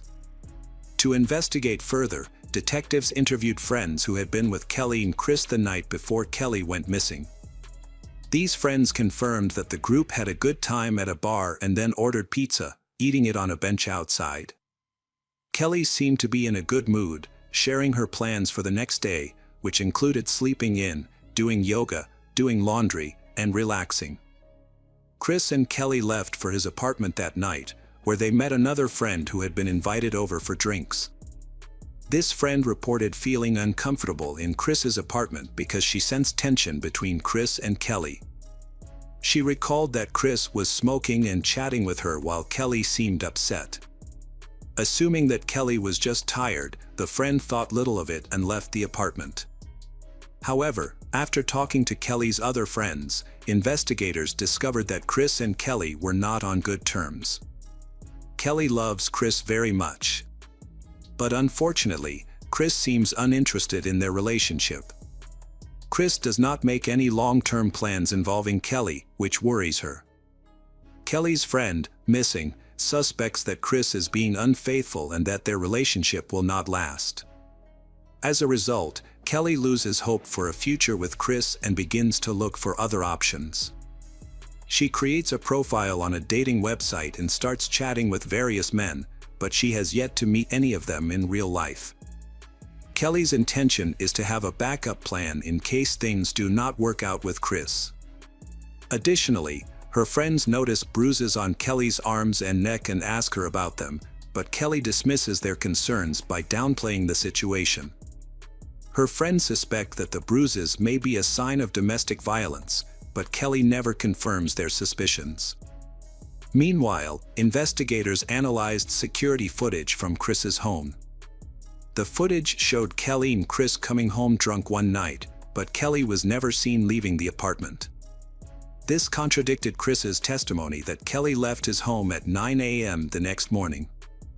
It was later discovered that another friend of Chris's was at the apartment that night and admitted to using illegal drugs with Chris. Detectives obtained a search warrant for Chris's apartment and found numerous drugs, pills, pipes, and other paraphernalia, leading to Chris's arrest for possession. They also discovered a torn shower curtain that appeared to have been forcefully removed. During questioning, Chris remained calm and admitted to using drugs but denied distributing them. A search of his cell phone revealed disturbing content, including photos of an unconscious girl in bed and a video of Chris raping the girl, who appeared to have been strangled. This led to suspicions that Chris had drugged and exploited her. Evidence from Chris's phone was linked to Kelly's disappearance. Police returned to Chris's apartment with a dog, which responded to the bed and bathroom area before leading them to the front door.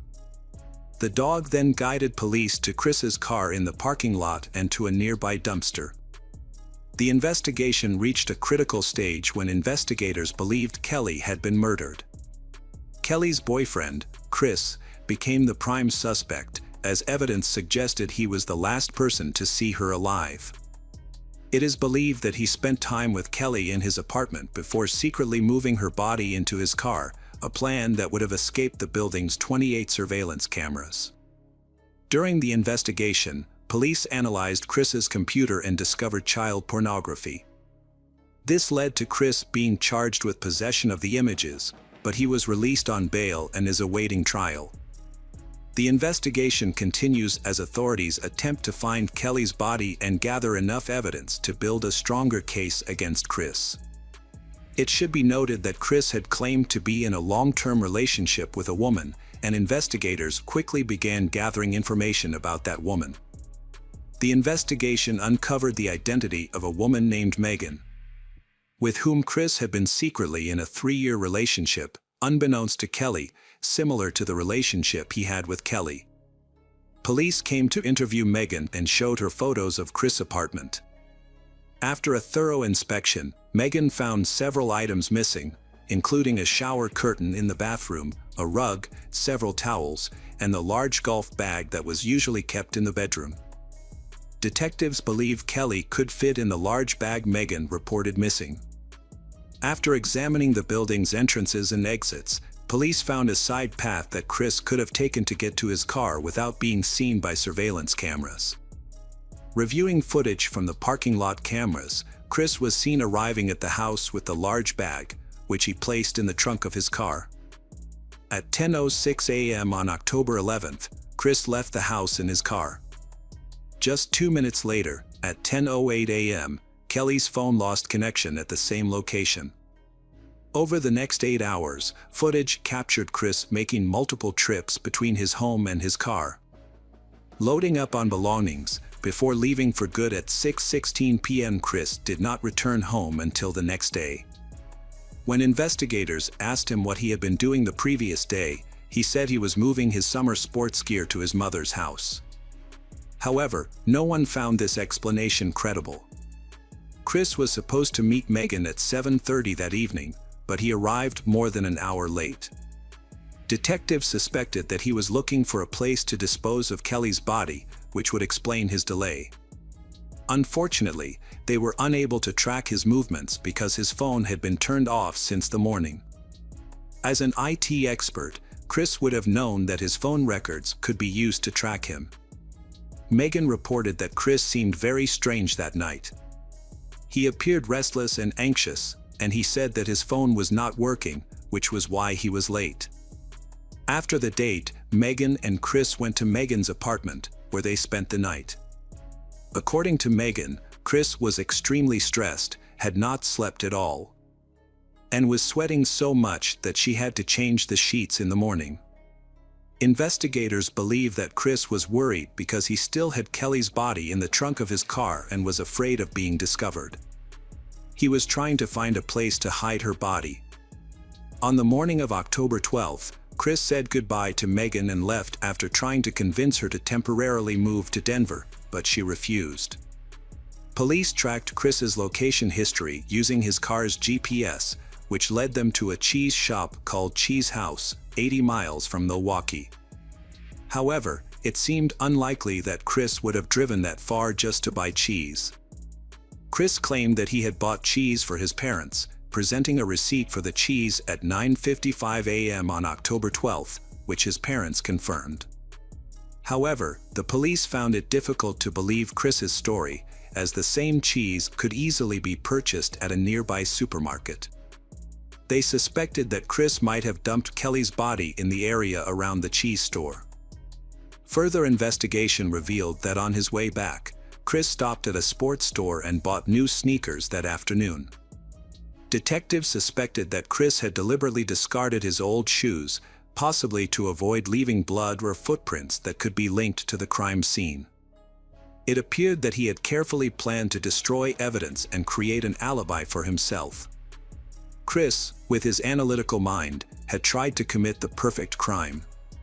However, investigators were able to spot inconsistencies in his story.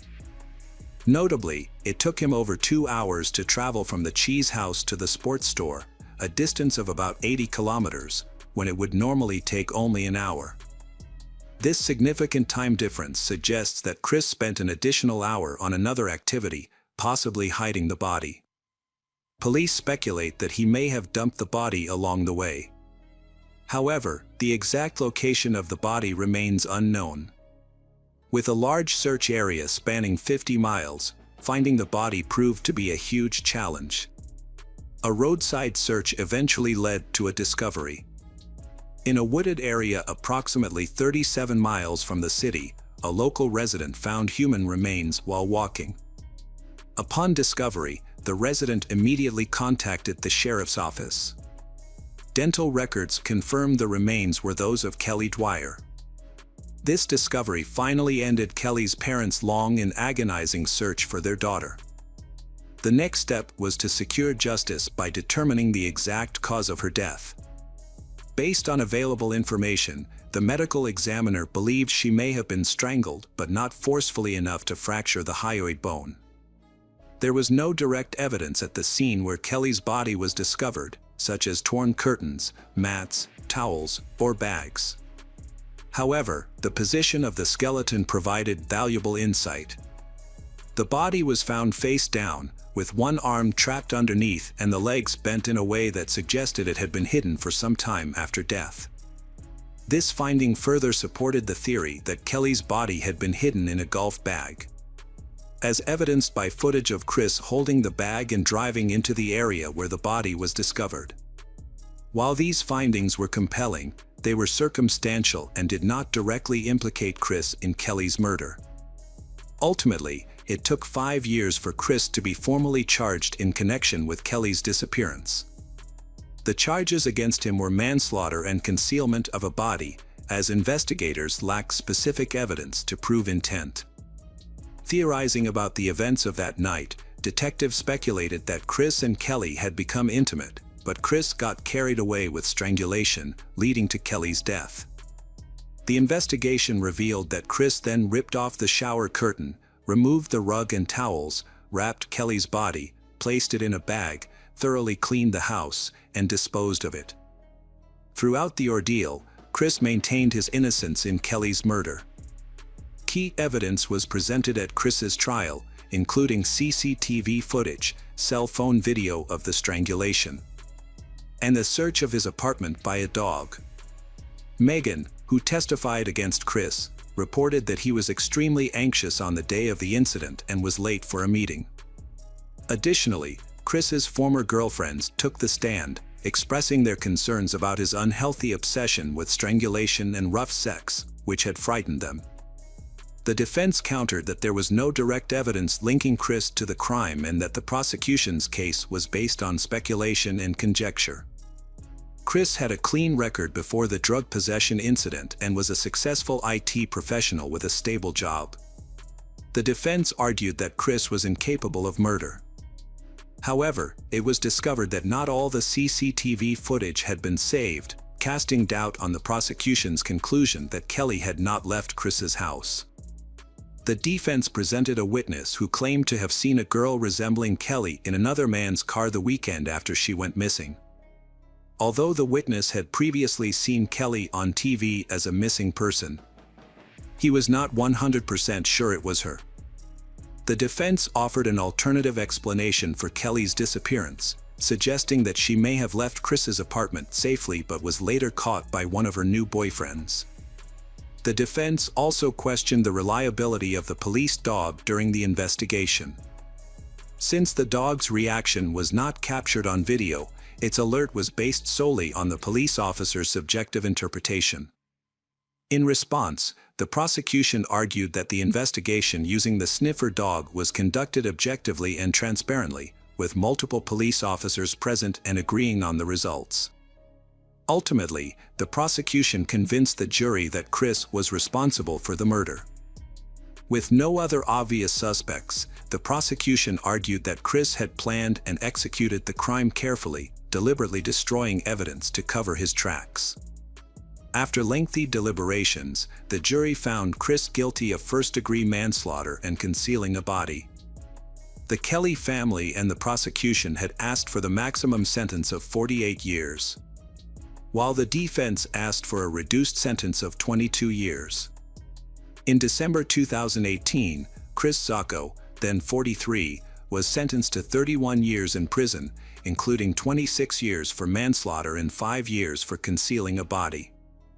In addition, Chris Sacco was sentenced to 19 years for possession of child pornography and possession of narcotics, based on the outcome of his November 2014 trial.